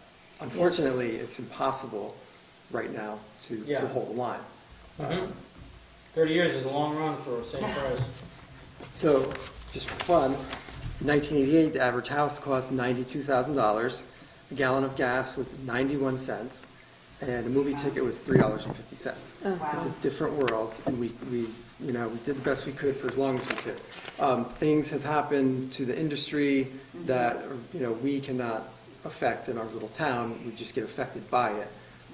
I told you guys this a bunch of times. I'm probably a broken record, but with China refusing to take recycling from the United States in April, our bills tripled from our recycling vendor immediately.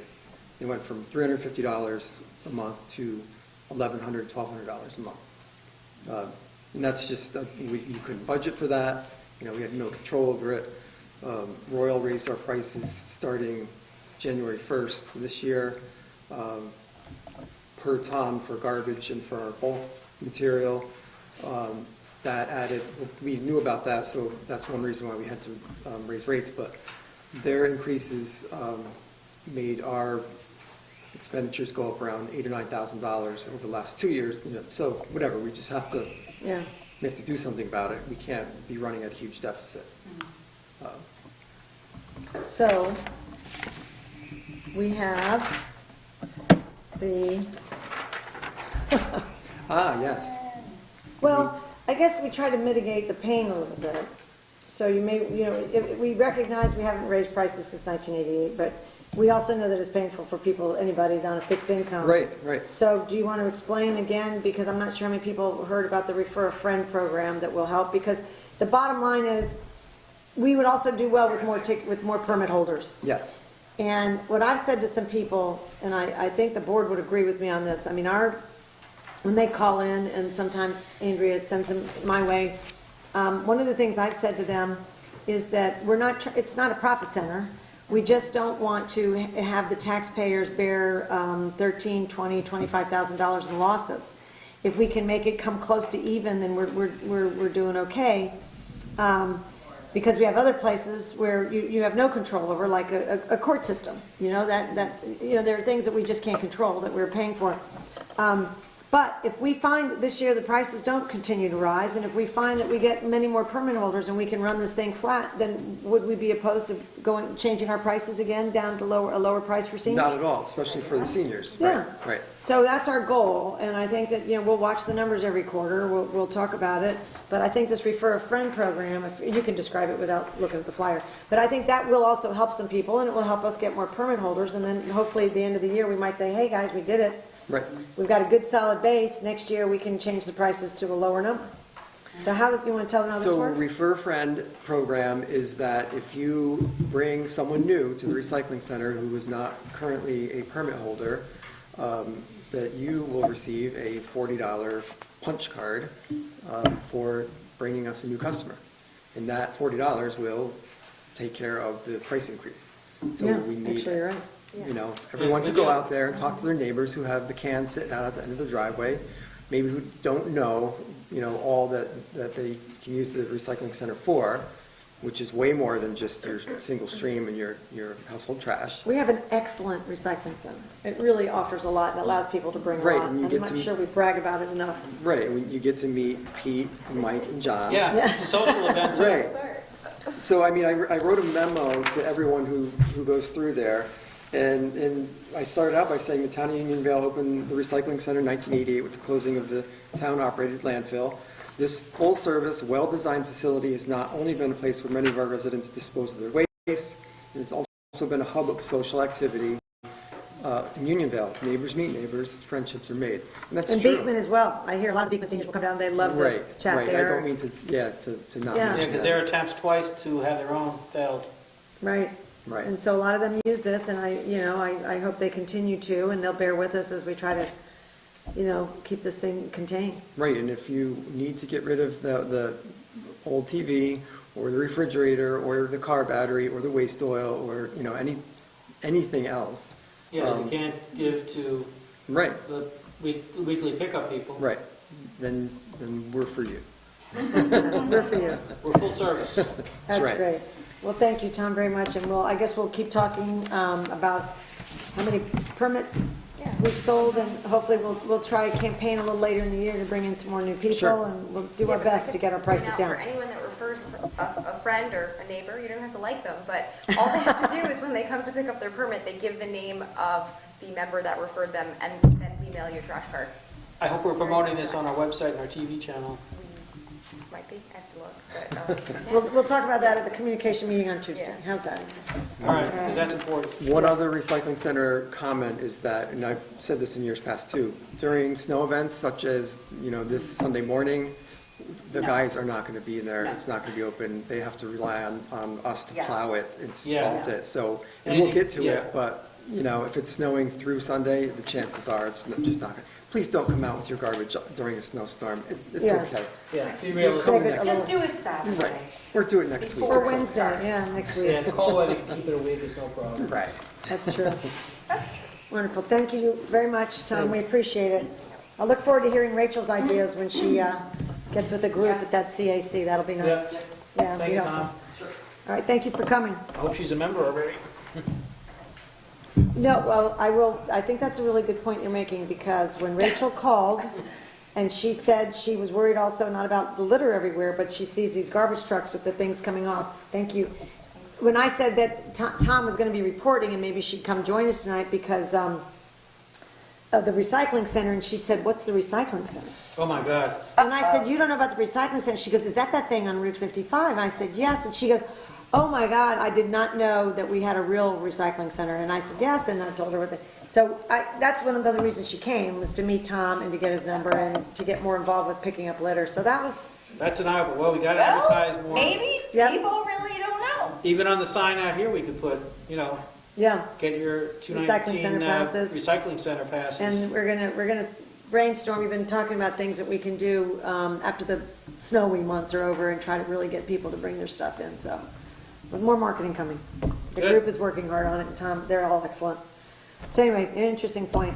Departmental reports for some recreation department. Now, there are some people that are busy, and one person was sick, but I wanted everybody to know that Shelley Knight, who's been in the recreation department for almost 20 years, Shelley Knight, her new title is Camp Director and Recreation Supervisor. Shelley Knight, who will be here in February to give us, I hope, she's having foot surgery on the 15th, which is a little close to our board meeting, but Shelley is going to be in charge of the summer camps and the pool, which is hence the recreation supervisor, because you have to be a supervisor in order to oversee pools, and they're very attentive to the Department of Health and all the rules and regs, and she's doing an absolutely wonderful job getting everything ready. So I'm anxious for you to hear her report, because she's very excited, and they're doing a lot of work. Good. Jake is at a fundraiser tonight for a very important cause, so he asked me to tell all of you that adorable ice skating rink is open.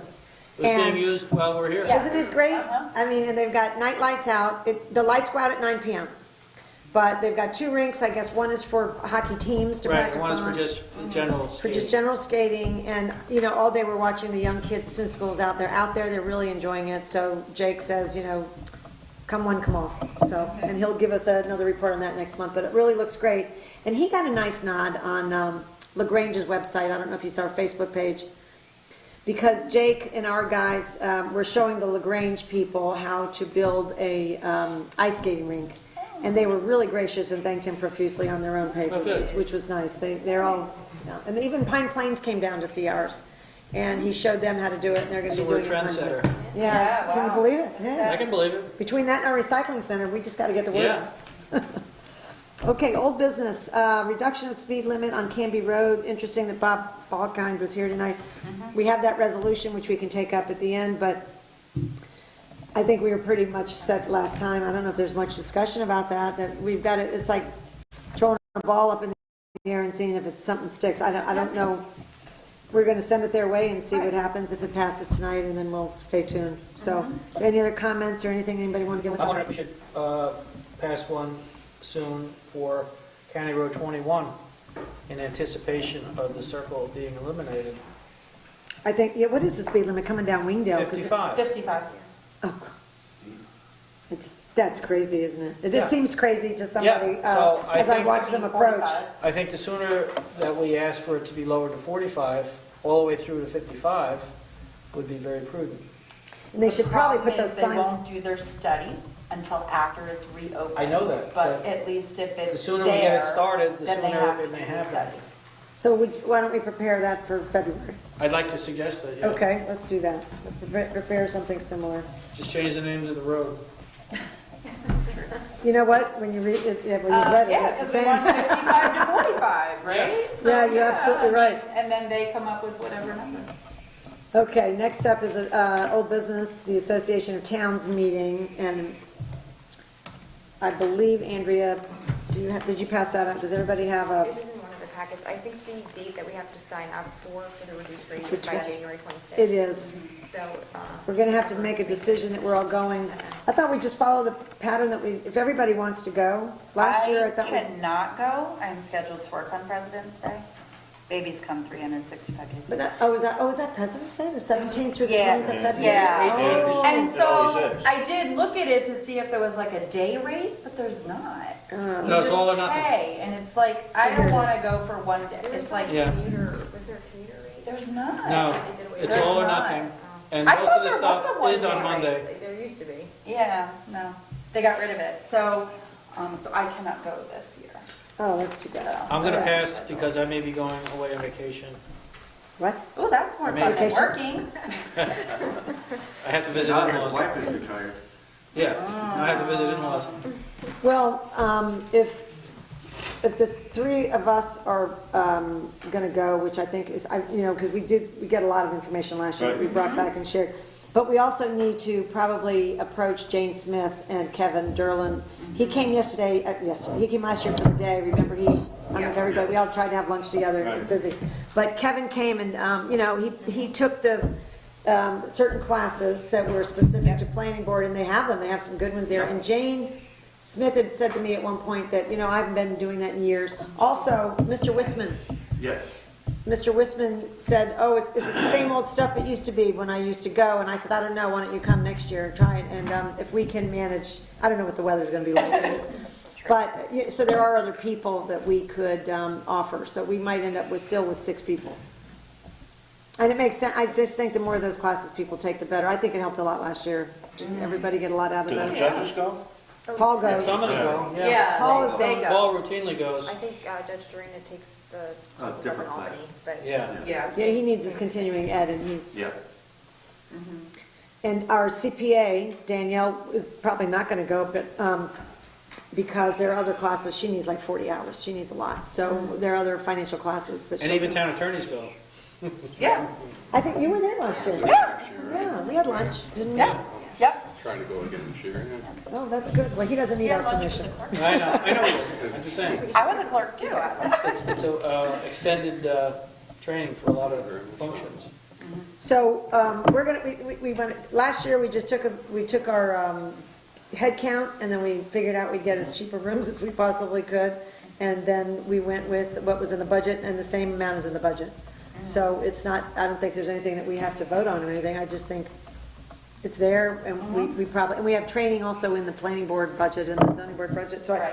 if they don't go, okay, that's fine. But I think we should. There's new secret regulations that they're probably covering there that we were going to try to get somebody to come here to talk about in the first quarter, and they have a lot of interest, both Kevin and Jane, our planning board chair and our ZBA chair. So I don't think there's anything we have to do, any action we have to take. Is that correct? You So have we have to approve it, right? Yeah, after people make commitments prior to sending the money in. Yeah, because it's already in the budget. Yeah, Other but- than that, we don't have to do anything, correct? No, it's not an extraordinary amount No. that needs a resolution, so. Right. And what about the delegate? That, we didn't do that last year. That's the Wednesday meeting? Yeah, that's the That's last the thing. only thing that happens on Wednesday. I don't think it's that significant either. Do you stay for that? No. Say, maybe you could take notes and share. They send out a big report as to what they come. I don't think it's anything we I have. think They're pretty it's- much it's already a very decided long what stay. To let I it guess go. they get Right. breakfast, that's about it. Yeah, it's not a big deal. It's a long stay, I I mean, to think the cover. breakfast is on Tuesday. Yeah, it is, the big breakfast. Yeah, I don't know. I've never stayed for Wednesday. I thought they had one here. So why don't we I don't not believe worry so. about a delegate? Does anybody mind if we're not a delegate, we just read the report later? I just think that's I too think many that's days fine. for me That's fine. personally. Why burden someone unless nobody really wants to? I think Why that don't is, we leave the option there in case there's an issue A that burning we're concerned about? question. Yeah, because we don't know what the, Right. what the- Yeah, they don't what tell you the- anything in What the advance. issues are, Right. yeah. and they vote on certain things. yeah, but Yeah. most So maybe times this the week vote we'll has try to already get been them to decided. share a little bit. Yeah. Ask them if they could send us what they're covering or anything. All right, all right, so we are pretty much, we're at 3, plus we're gonna ask the 3 others and go from there. All right, I think that's all we have to do. Okay, since we're not voting on a delegate, which makes sense to me. The next topic is investment discussion. I'm gonna be really brief about this because we're gonna be in depth on this next month. I think from looking at our financials, I think what we want to do is we would like to put $500,000 in the checking account and $500,000 in a savings account, and we'd like to take any other money that we have and invest that properly, so we can try to get 2% or more, without tying the money up for long periods of time because Right. of all of our infrastructure projects and things that we might have to take care of, that we will try to get grants for, but we don't have any guarantee. So I thought we'd talk about that next month, but I wanted those numbers, you to contemplate those numbers, given our cash flow, and see how you feel about it. We have way too much money in a checking account, and we have way too much money in a savings account because we didn't think we had an investment policy, but it's nice that we do have one.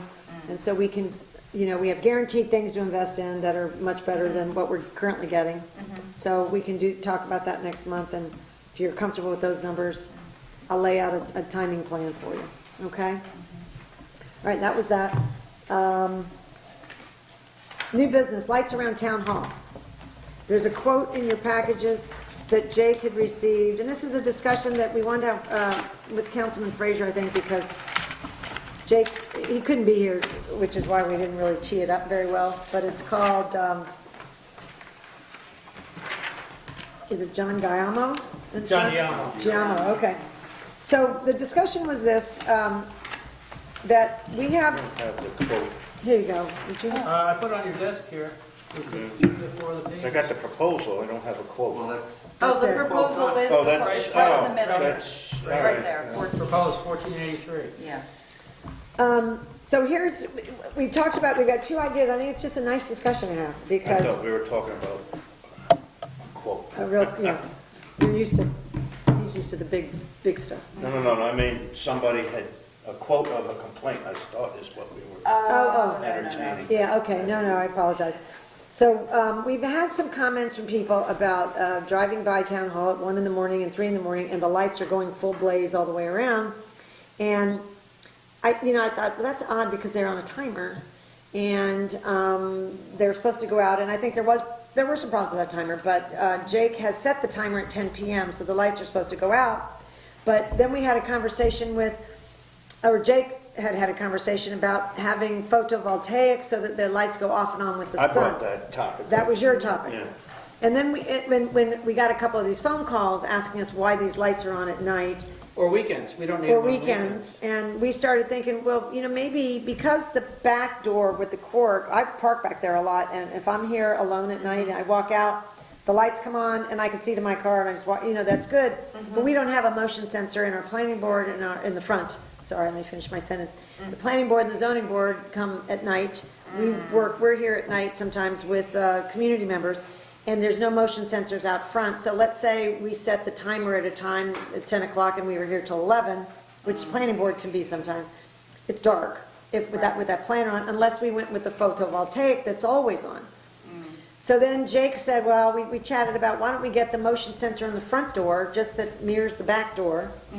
And it has, you know, 2 lights this way, 2 lights this way on either side of the door, so it'll cover the whole span of those parking spaces. So if you walk out, the light comes on, it triggers the motion triggers the lights, and people can get all the way to their cars. And then the lights go out, and after whatever time it's set for, which we should discuss, and then we're saving all that money, but the lights aren't on, blaring at 3 in the morning.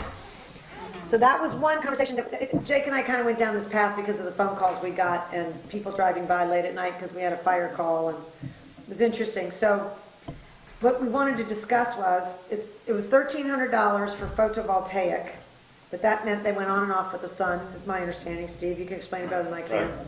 And then this one is $1,400 installed, I think. Is it installed, everything?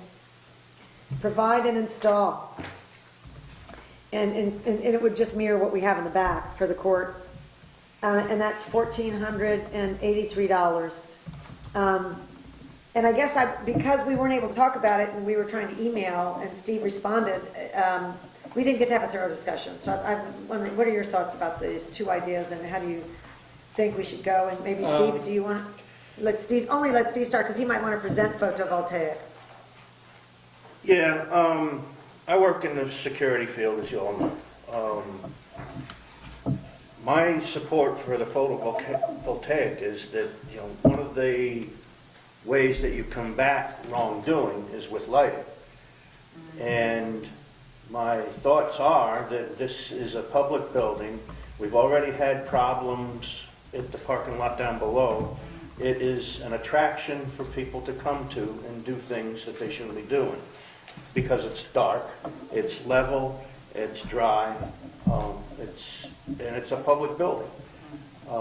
My thoughts are that in this day and age is that we should have those lights on through the night to protect the building, to protect anybody that happens to come to the building, and with that, any police officer that might be driving on County Route 21 would be able to tell if there's a vehicle parked up here after hours that might need to be checked on. You know, those are my thoughts. I don't have a lot of confidence in what sounds to be a small floodlight like you'd find on a garage at your home, as providing adequate light to the parking areas. It's just to get you to your car. I mean, Yeah, I use it it's to back. temporary. I use the courthouse one when I leave here at night, and it gets me to my car. I mean, I see all the way to my car. So Jake mirrored that for the when he asked. I can't support this idea. If anything, I would be on board with. Well, I actually wouldn't. I still would support the photo cell. But something you ought to consider if you're going to go ahead with the motion detector is just have that motion detector activate the contactor that turns the parking lights on. You know, and then they would go out whatever time that motion detector is set to, then they'd go back out. You'd be using existing lighting, you'd have plenty of light, and you know, these little floodlights are just, I don't think they're going to do the job for the size of the parking lot that's here. And you know, it'd be a couple bucks less than what you're looking to do, I believe, because the wiring would be the same. You know, it's an alternative to those small floodlights. Right? You know, for both security and safety purposes, I still recommend the photo cell.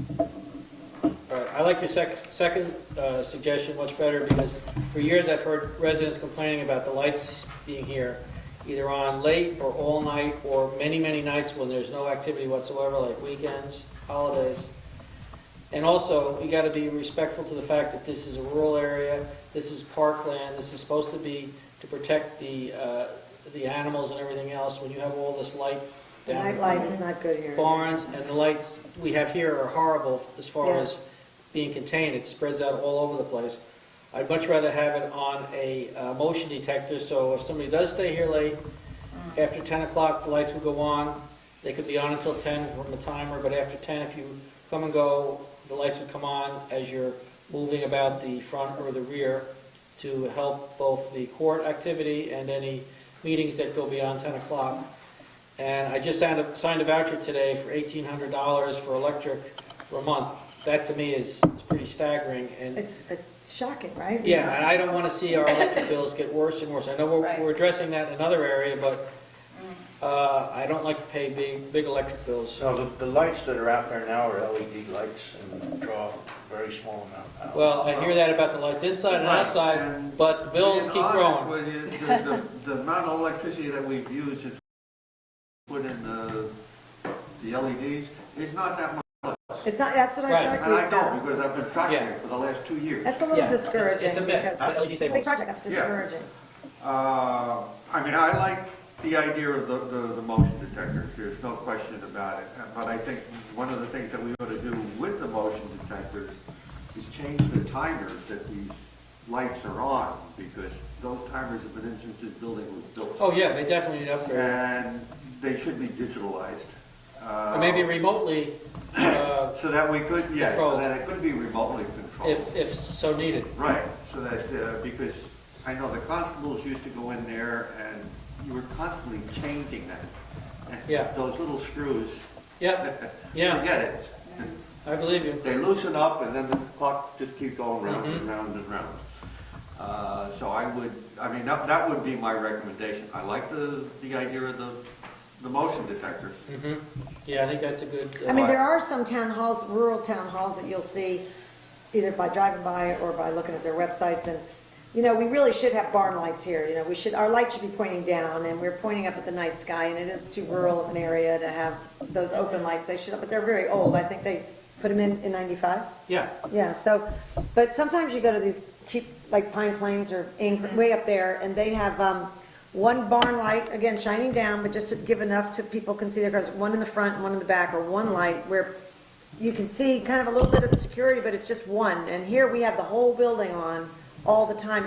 When it was designed, do you know if they had one light that was just supposed to be on a timer, or are they all hooked up? Is it an It's all all or nothing together. here? The It's all or building- nothing. It's an all or There are nothing. 2 timers back there, one for the street lights, I call them, the They are other for the street lights lights. on the building. Oh, So there okay, are 2 so timers back there. yeah. we can't do just like one major light to get the parking spaces, okay. No, we could wire it differently if so desired. I mean, that's not a big deal. Karina, over So here. what about keeping a combination of what we have? So what we currently have, we upgrade to more digitalized timers and do a better job with that. We already have the motion sensor here, so we agree to put a motion sensor out front. But I also like the idea, I agree with Steve's point, there is some deterrent to having lights on. So while we don't want to be a nuisance and not have all of our lights on, we could get a few more, especially maybe like in the front, maybe 1 or 2 in the back, more scenic lights that wouldn't be as light pollution Right. to the community, that run on, solar or, that are a little more, because now they make, great So much things better, yeah. that are Yeah. very energy efficient and conservative, but yet would give us what we're looking for to deter. There must be a I've lived here a combination. long time Yeah. now, and so I see what Steve's talking about. It's like, unfortunately, kids, whatever, they're gonna go where they know they're gonna get away with stuff. And where It's it's never been dark. up here. It's always been down in the park area where there's more. Yeah, Yeah, no, the constables have found people Yeah, up we here found- doing stuff. In their reports? It's I don't think private. they- Well, I don't It's recall. private stuff. They may gloss over it, but they have found it. I would, Yes. again, strongly suggest that, I know we have the signs, Jake hasn't put them up yet, saying that this building and the buildings down there are under video surveillance.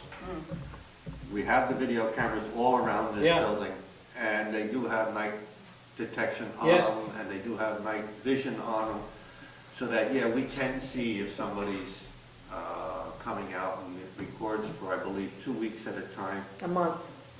a month. A month? It could be. I haven't looked, but I mean, it's still, the constables can run it in the office and see if there's anything going on. If anybody does anything up here, they can go back. We'll go back and check. But they don't Right, check, did they check for the vandalism last month? That didn't work. Down in the park, yes, we did. The constables checked? Jake and I did. Yeah. And it's unfortunate, but that was all way out, and But they came, you could see the tracks, they came towards the barn complex. they didn't come close enough. And they all, Then how did went they in and out. escape? They went out, in and out the same way. I think maybe this is a discussion we should have after we move into that particular. Right, so I mean, that brings up another subject I think we ought to get. Yeah, we'll talk about that. Yeah. We have a Yeah. executive session, we can have two topics, one can be security. Yeah. And Okay. we'll take that up, but I think it sounds like everybody agrees that we don't like night pollution, but Steve's idea about being safe and doing the right thing also makes sense, so why don't we try to get a couple of ideas, quotes from people. I just don't have I'm not a security expert, there are lighting experts that just do security. Maybe somebody would come and look around and talk to us about it and make a recommendation. I don't know, Well, I mean, we could look into the lighting that we have. There's been big advancements in lighting Yeah. since these things were installed. And it would probably be just a matter of replacing the top section of the light itself, where That would the be light great. would be cast downwards only, That would and be not to great. the sides. I mean, it probably won't be an inexpensive change, but I'm sure it's out there. Well, I know we've just changed all those lights out there as well to LEDs. Right. well, that's the one saving, I think Right, that's but good. the type of the fixture is, it doesn't Right. direct the light down to the ground. Like that. I mean, it's not a priority for us, it's not our highest priority. I think the security and then making sure people can get to the parking lots without being in pitch black is a mission. Yes. When all of those street light covers start breaking, I mean, they're 1995, so I don't know, they've lasted for a long time. Maybe we think about putting in barn lights and things to take all that light down, because it does ruin the night skies around Town Hall. And it's a beautiful place to look at the stars if you get away from Town Hall. So maybe we put that on the future. If we don't have to spend the money, I don't know that I'd want to, but this amount of money to do a couple of improvements in between, or let's get some more I have a company information. that I work with, and I'll bring in some samples, or not samples, but suggestions. Great, that'd be great. We look at Yeah. the motion sensor, making that more robust, the timers, and then maybe let's come back and visit this. All right, I think we're all on the same page. We're all kind of agreeing we need a combination with higher technology, better. And we'll deal with our night skies as soon as we have to replace what we have, which would be nice. Okay, Meals on Wheels. Councilwoman Kelly, could you lead us through this one? Well,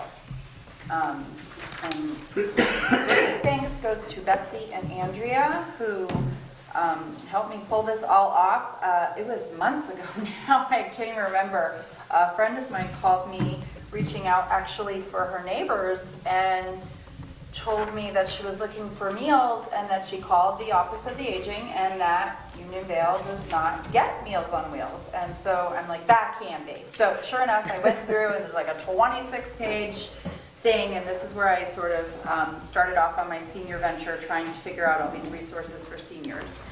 And we were no longer included in Meals on Wheels. However, Betsy put this little bee in the bonnet of Todd Tancredi, who runs the Office of the Aging now. And he gave it over to the man that is running the Meals on Wheels at the Office of the Aging. And he now has 2 volunteers to come to the town of Unionville. So, It's really great. I Yeah, just it's handed nice. to the town board what Andrea created. So how do we find this on the website? It's your decision. I was thinking we Okay, put it on yeah. the homepage and Okay. then wherever else you think it might be. If Okay. you want to create a I was separate tab with the looking to senior tell fair, people. but it's up to you guys. Yeah. Okay. For the best location. But initially, I think on the homepage, just so people can find it, Yeah. since it's a new thing. So what will go live on the homepage is the PDF form that we're looking at right here as a town board. And so anyone in the town of Unionville, doesn't have to be yourself, referring yourself. If you would like to refer somebody or you yourself are in need of meals, You go on and you complete the form. It asks for the name of the senior, the address of the senior, and the phone number, because we need that to turn over to the Office of the Aging. If it's a referral, we ask that you tell us if you're doing it on behalf of your neighbor or relative or other, and how you would fill that out. We would also like your contact information, and then comments of anything else we should know. For instance, somebody that can't get to the door easily or something like that. As of right now, unless this blows wildly out of control, I will be in charge of it, and I will be making phone calls to the referrals first to make sure that the senior knows that I'll be calling them again, because the phishing and the scamming on the phone, I would want them to know that I'm going to call them and that I'm safe. Then, as soon as humanly possible, we are turning over the names and addresses and phone numbers to the county, who then will set them up for Meals on Wheels. What happens is Monday through Friday, the senior that signs up gets a hot meal for lunch and a cold meal for dinner, Monday through Friday, the entire week. So the way to go is to go on the website. Andrea will be putting it live. It will be on our homepage, and you click on it. You could also call Town Hall or email Andrea directly, email the town clerk. She will make sure that I get all the information so that I can contact people as efficiently and quickly as possible. I know our own seniors group, I have met with them, so they have their own form they're working off of right now to see if anyone in our seniors program. And again, this is something that, you know, someone may be fine right now, but in 6 months may need surgery and may even just need Meals on Wheels for a temporary period of time. So this is something I want every resident, even if you're not a senior, even if you're not close to being a senior, your neighbor might be a senior, you might know somebody else in town, so that you keep this you know, coming through your mind in case you need to give the information to somebody else. It will always be on our website. You could contact me as well. My email is on the website, and my phone number. You could contact Andrea, call Town Hall. We'll be able to set you up and help you out. We're trying to, again, get the names. This will be part of our building database. It doesn't have to be that there's no qualification. It doesn't have to be that you're completely invalid. If you would eat better, it comes through the county. It is the Office of the Aging, but the town, we're working with the town of Unionville. They have 2 volunteers for us right now, and we are hoping that this becomes so wildly successful that in the near future we'll be looking for volunteers in Unionville to actually get on board. That'd be a great like Dave does Meals for Sparrow's Nest, so I know that this is, you know, something we can get people on board with. We have people that need it. Yes. And we're I glad. have a question. Yeah. How is it paid for? Office of the Aging, so it's through the county. So money. we don't have to... We don't have to contribute, and Why were we not included, do you know? I think just because it seems like the far reaches, so it was like Poughkeepsie, yes, Pleasant Valley, I see. yes. So gradually Larger, works its way yeah. out. Okay. Beacon sort of does their own, Okay. and they have friendship centers. They have a big thing down in that part of Yeah. Dutchess. So I think, you know, as you got like, Fishkill, yes, Poughkeepsie, yes, and then as you got to the far, or the reaches of the towns, Washington, Millbrook. too for a while. Well, Millbrook They does did their their own Yeah. through a benefactor, and so they have a benefactor as part of it, they have volunteers that work it, and then they do charge people to participate, but it's very like low cost, it's certainly Okay. worth it for them so that they can make do in their area. Okay, well, thanks for looking into this. This is... It's gonna be Yeah, and Very I'm helpful. sorry, I didn't want to make meals for every senior, and that would be biting off more than I could chew. So Oh, yeah. this is, I Yeah, think it's And very very nice. they're helpful to looking figure it for out. they're hopeful that the Because I see program some will be people on robust. ambulance calls that I know Yes. would use it. Yes. Yeah. Maybe we should print you out some forms. Make And a you can referral. keep them in the ambulance. You can make a referral and then we could follow up. Right. And she's going to follow up on all of them, which is awesome. All right. And we know we have people that need this. Yes. And when Namesh, who runs this for the what is it, the Council of Aging, the department? Office of the Aging. Office of the Aging, I'm sorry, Mr. Tancredi. But Namesh, who runs that program, was very excited that we were having a town board meeting this week and that we would talk about it and talk it up. good. And he's hopeful that we help them make it robust, because if it's robust, they'd love to come. So, Great. Yeah.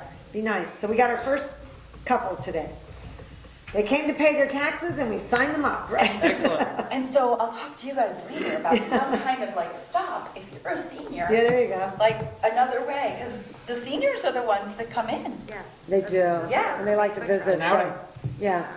It's nice. Thank you very much, and thank you so much for coordinating. And you keep us posted, because I'm hoping that you're very excited about the results, so that'd Yeah. be great. It's been good. So, next, resolutions and motions, and Resolution 1916 is our first one up. Mr. Councilman Welsh, would you like to read that? Okay. Okay, Resolution 19-16 in support of lowering the speed on Canby Road. Whereas the Town Board of the Town of Unionville has received numerous complaints about the excessive speed limits on Canby Road, which are deemed to be extremely dangerous as cars can travel at speeds in excess of 65 miles an hour, and whereas Canby Road, or County Road 90, is a Dutchess County-owned road without posted speed limits, so cars are permitted to travel at 55 miles an hour, and whereas Canby Road possesses both sightline and visibility problems due to great growth in certain areas and intersecting street access in all seasons. Given the lack of reactive time granted to drivers entering onto Canby Road and the drivers who are passed by other cars driving aggressively at higher speeds, the street is difficult to travel and dangerous for a rural road in a small town. Be it resolved that the Town Board acknowledges the danger driving at high speeds on Canby Road presents to the residents of the Town of Unionville, and requests that the Dutchess County Department of Public Works change the speed limit by posting signs indicating 45-mile-an-hour speed limit as the appropriate and much safer speed. Thank you. Do I have a second? I'll second Roll call vote? it. I have a statement to make beforehand. Every complaint that I've received about speed on this road, and in fact, the letter that we received and was read at last meeting stated that the problem is cars exceeding the 55-mile-an-hour speed limit. Reducing the speed limit is not going to resolve that, and for that reason, I'm not going to be able to support the resolution. So you don't think it's going to help changing the speed limit? No. If the problem that is being reported is speed in excess of 55 miles an hour, lowering the speed limit to 45 is not going to resolve Well, that problem. what the courts and judges and people say to us that they find often is that if the speed limit is 25, people are often going 35. Yeah. If the speed limit is 55, you finally go 65. If you lower it, this isn't a universal application, Yeah. but if you lower it to 35, you might find people going 45. Yeah. So, you know, we could lower it to 35 if we think we could get people to stay around 45. You know, but I think that sounds, 35 is a little slow for that long stretch, because, you know, other than the accessing it from the roads and the And it would be sight lines, extremely significant change, 55 that would to be a 35. big drop. But Yeah. they do find that they have success. I did ask a few people about that, Steve, thinking the same thing. And they said, well, there's like this 10-mile gap that they tend to go 10 miles over. So that's one of the other reasons for lowering it. And again, they're going to come out and assess it, and they may turn us down. Right, So- and that's what I'm thinking. They're gonna come, they're gonna do a study. I mean, there was a fatality on Canby Road, it's now many years ago, but, and that man was going well in excess of any safe Wow. speed. But, you know, this request from us is only for their consideration. They Yeah. could come back and say, we did a traffic study, we deem that 50 would be. It Sure. doesn't mean that they would agree with us, it's Yeah. just our request to the county to send out a survey crew, to have an engineer look at it It again. creates some action, and, Yeah. you know, I Yeah. think the gentleman that wrote that letter actually was extremely articulate and had done his own research. And he's also the same gentleman, because I mentioned him to Bob Balkind, who knew him already, and said, he trims the bushes for the sightline. He, trying to come out of his street. So bad. He trims them, or he said he calls Bob Balkine's office, and he said the minute the first blooms are out, Bob's got to send people over. That man is a good patroller, and he said Bob says, I talked to him, he calls us, so he said they don't have any problem because he's very good about alerting them when things are growing, but it's just accessing the road from more than one place is quite dangerous. So I feel it's a nice thing to do in response to a resident's request because the people are traveling too fast and we've got nothing to lose. Well, plus, I think as a local government, we represent the local people. If they're have an issue with the Yeah. speed limit, we shouldn't ignore their request. We should take action. Ignoring it would not be, I think, appropriate. So I definitely am voting yes for this. Okay, so And we you're have, correct, some people may not be deterred, but then they have a 20-mile over the speed limit ticket to pay, Yeah, more if it goes significant. through, if they're Yeah. going 65. I'm sure the sheriff will see this too and say, hey, wait a minute, you know, we got a problem out there. And there have been times where I've actually called the sheriff's office and they said, well, we don't have anybody out in the area. But maybe this will bring that kind of attention And to it. also, when there's an We can accident, request they do that. reconstruction and they can determine what They can the determine estimated at the speed speed. was. Yes. And if you're going over 55, they're going to give you a summons. for 10 miles an hour over the speed limit, you can almost lose your license. Yeah. Yeah, So, I think that 10 miles an hour is kind I of think, a, I thought the 10 was safe, it's like when you get to 15, above 11. well, that's a myth. People think cops are, That's how Yeah, people always give you calculate 10. how fast they can go. Yeah, some will give you 1, some will give you none. that's true. Okay. Radar is very Okay. precise. So we have a resolution, we have it was offered by Councilman Welsh, seconded by Councilman McMorris. Can we have a roll call vote? Supervisor Moss? Aye. Councilman Frazier? Nay. Councilwoman Kelly? Yes. Councilman McMorris? Aye. Councilman Welsh? Aye. Okay, motion, resolution 1916 is passed. Now we'll turn to resolution 1917. Councilman McMorris, would you like to read that? Sure.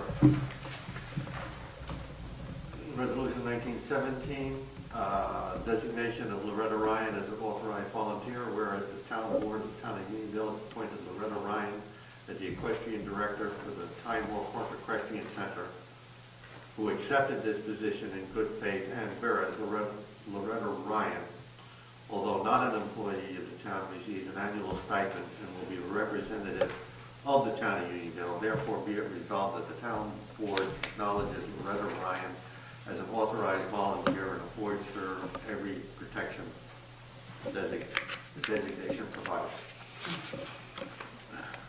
Now, that, as far as discussion goes, this was it's actually a recommendation, kind of an outgrowth of our discussion with our workers' comp people and NYMER. And I don't know if you all... So appointing her to reorganization didn't matter. No, we had to appoint her because she wouldn't have been the equestrian director. Right, but I'm saying this really sounds like an official appointment. Well, what this means is that she's covered, if something happens at the equestrian center, she's like an employee. She's covered under our insurance. NYMER wants this. And, for example, planning board members and zoning board members are considered authorized volunteers. But But why do every we town not do that has, for all them? we don't have to do it for them because they're already considered that. Every town has authorized volunteers. Every town has planning board members and zoning board members. And they're afforded certain protections. Yes.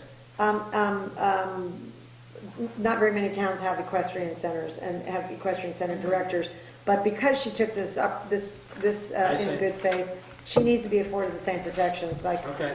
otherwise she's personally liable. Wow. That seems kind of severe.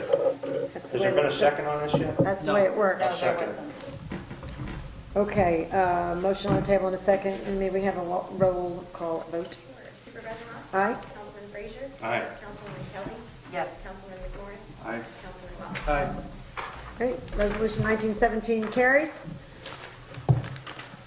And that is a wrap up. Let me, at this point, turn to,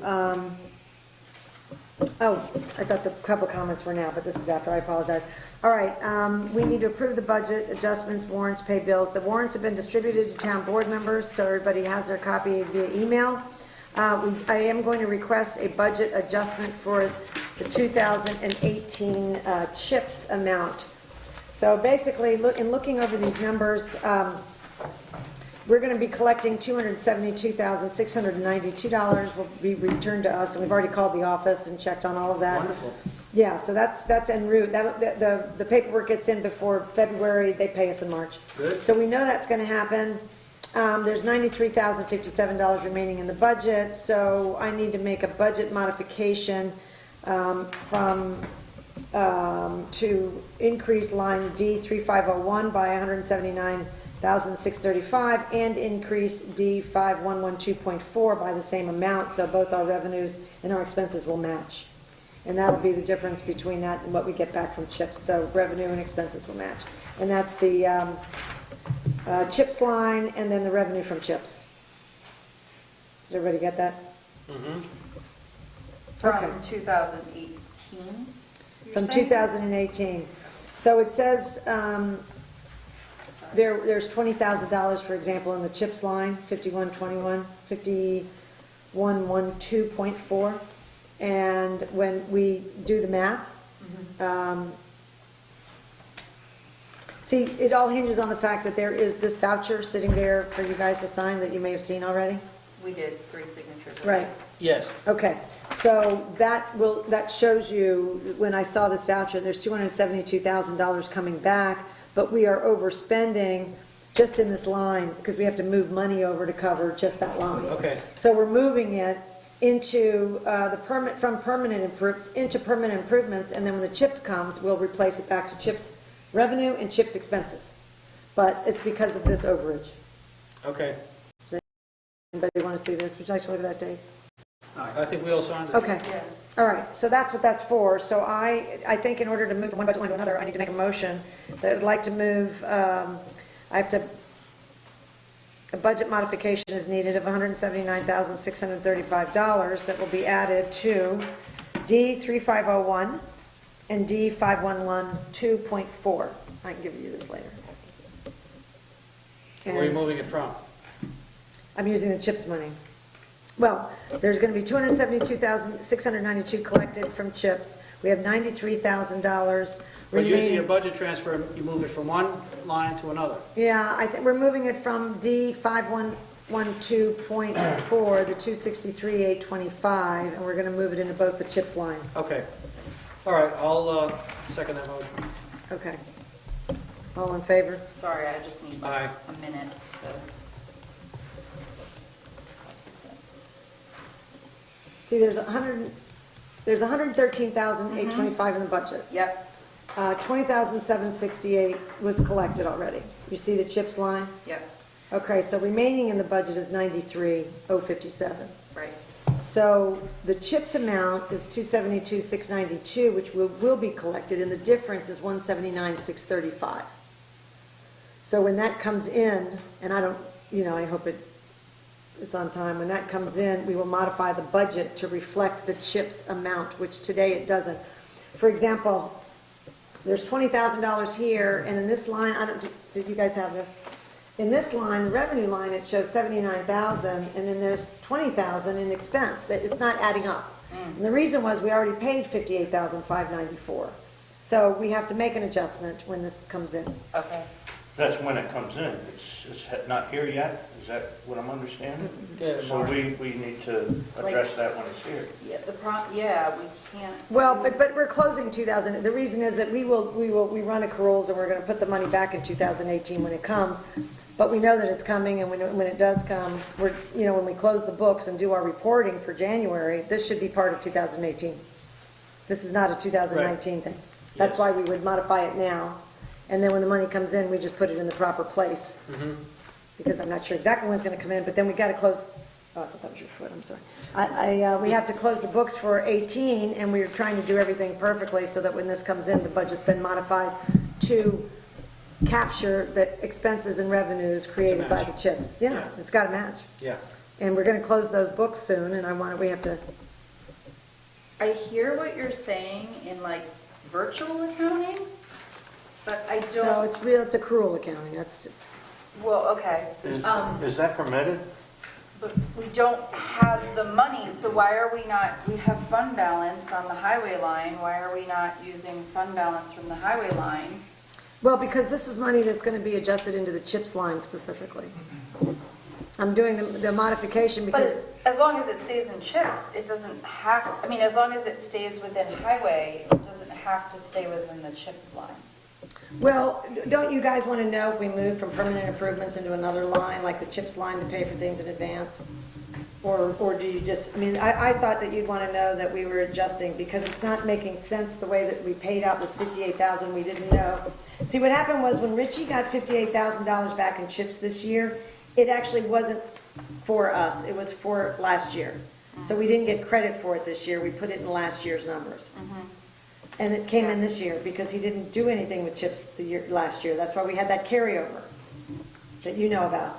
So when we got credit for the $58,000 that you all may have seen, it didn't go in this, so it messed up our budget because that $58,000 had to be given to the previous year, which was the year that it was drawn on.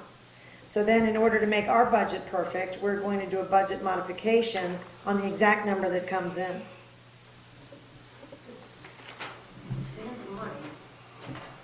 Well, it'll be real money, but the budget has to work. And the $58,594 that came in threw us off because it wasn't our money, it was a previous year's money. So we have to make the numbers work. It's just a matter of making the numbers work. But we can wait and you can go through it again later. Yeah, I mean, I agree with you that the numbers have to work. They do. Yeah. They have to. And We're a municipality, like.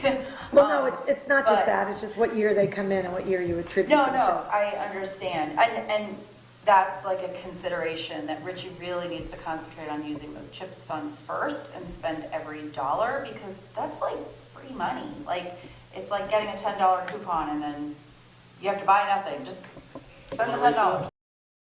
It was just the timing on that one was unfortunate. It didn't come in until this year.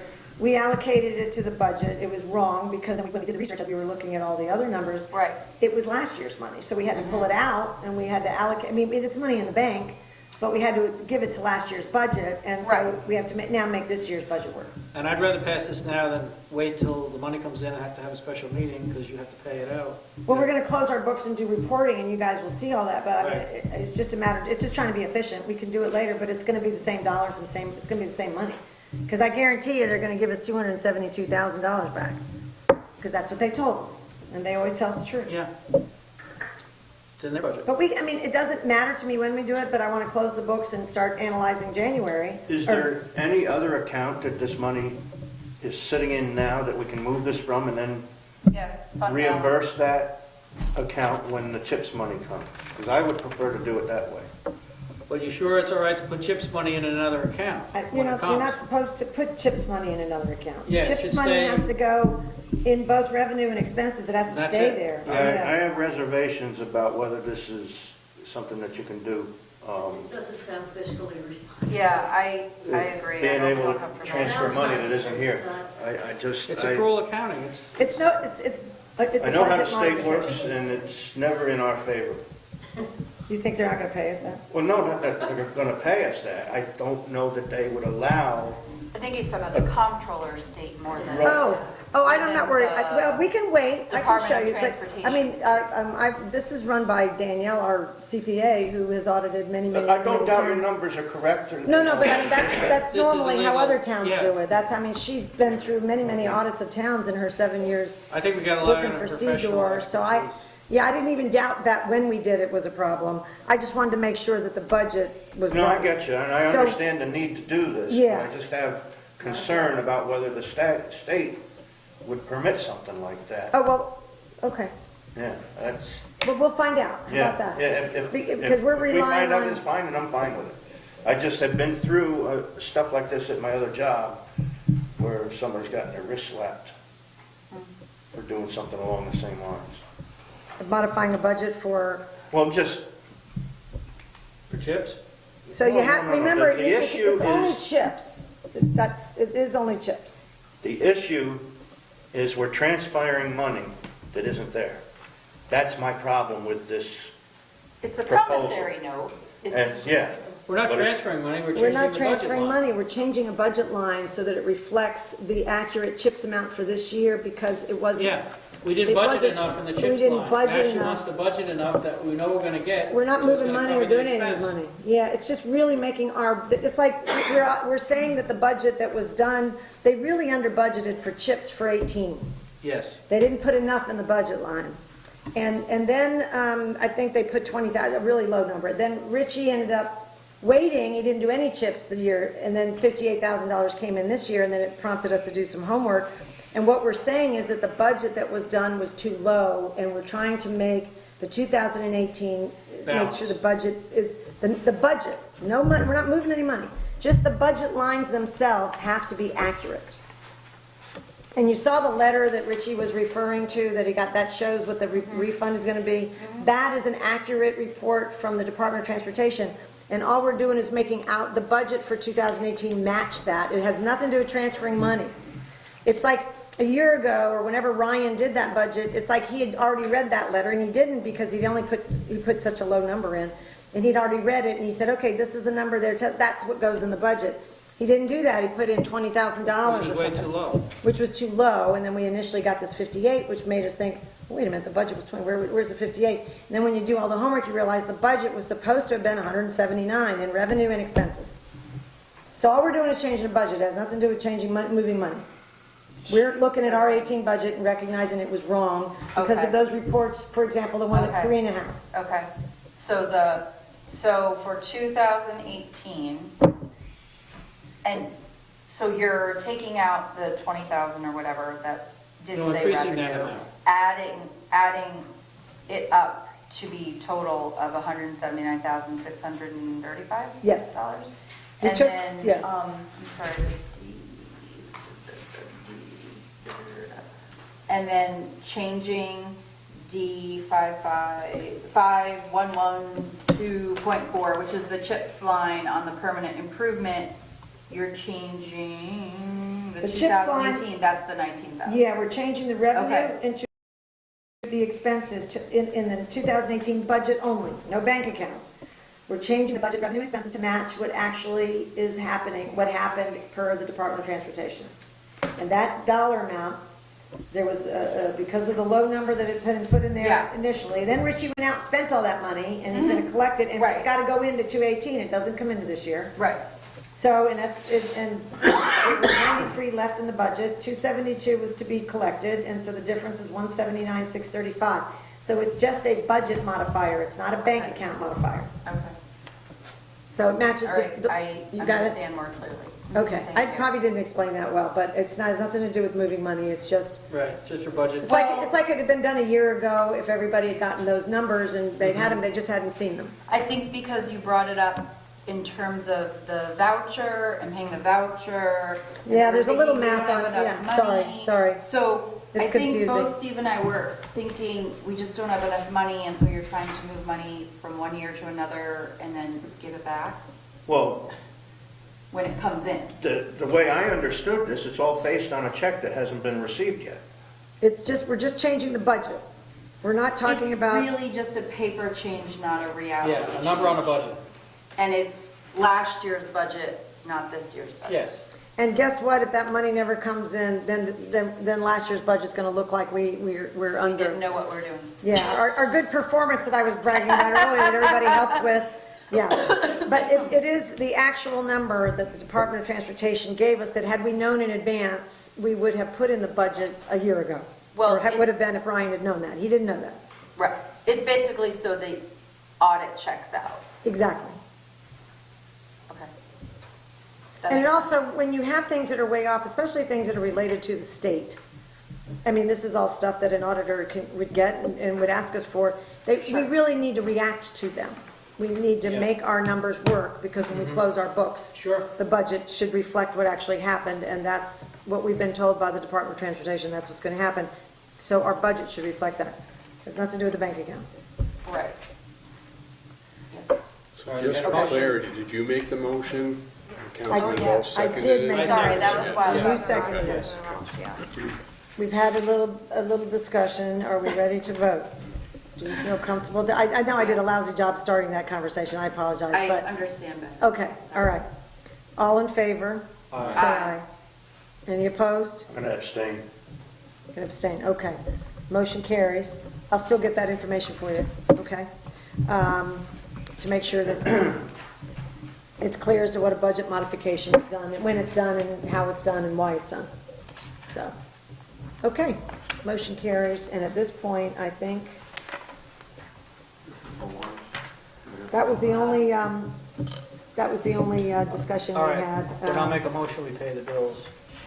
I'll second that. All in favor of paying the bills? Aye. Aye. Any opposed? Nope, motion carries. Thank you, we're going to pay.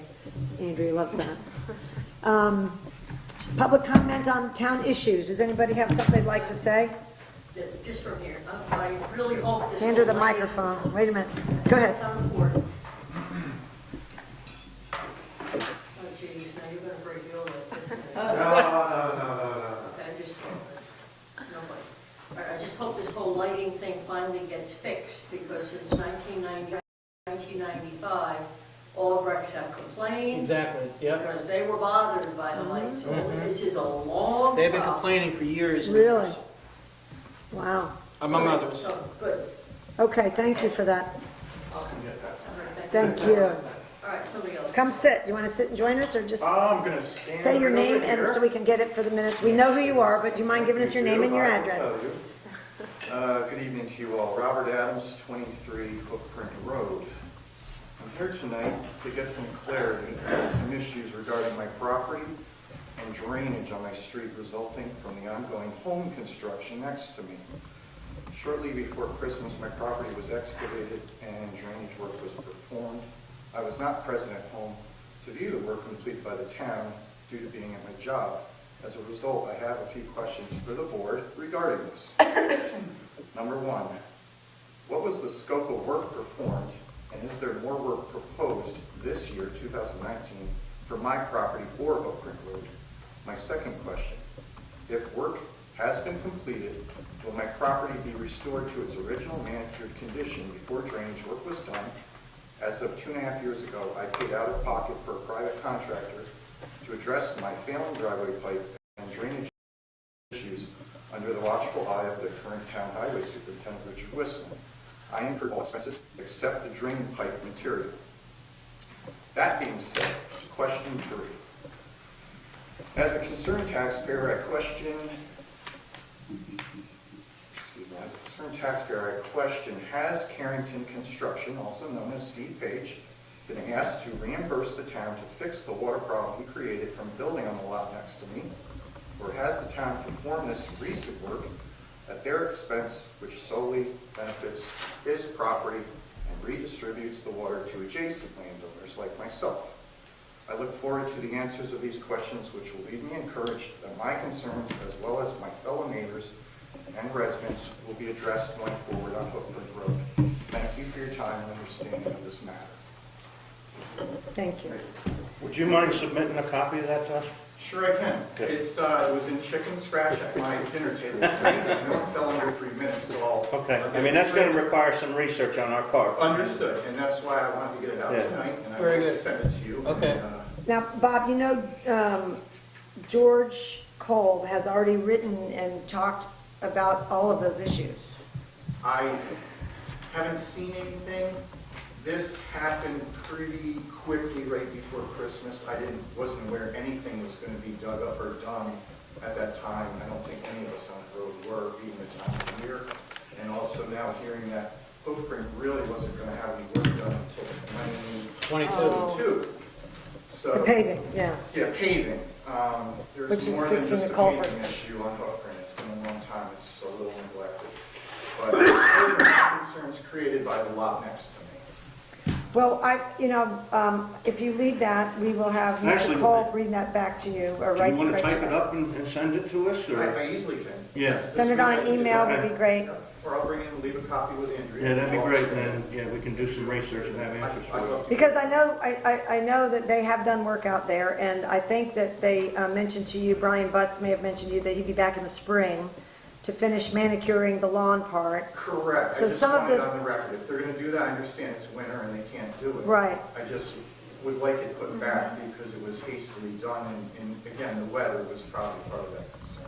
Right, I think they felt they thought that you'd be happy because they kind of snuck it in there while the weather was warm for 1 week. They were trying to. I'm happy they're making yeah. an attempt to clarify this problem. That for me is encouraging. But it's it's ongoing from that property on the way down. So if we're gonna pave the road, we should look at those issues that have been concerned. And also, he has yet to put his septic system in where all this water issues had come from.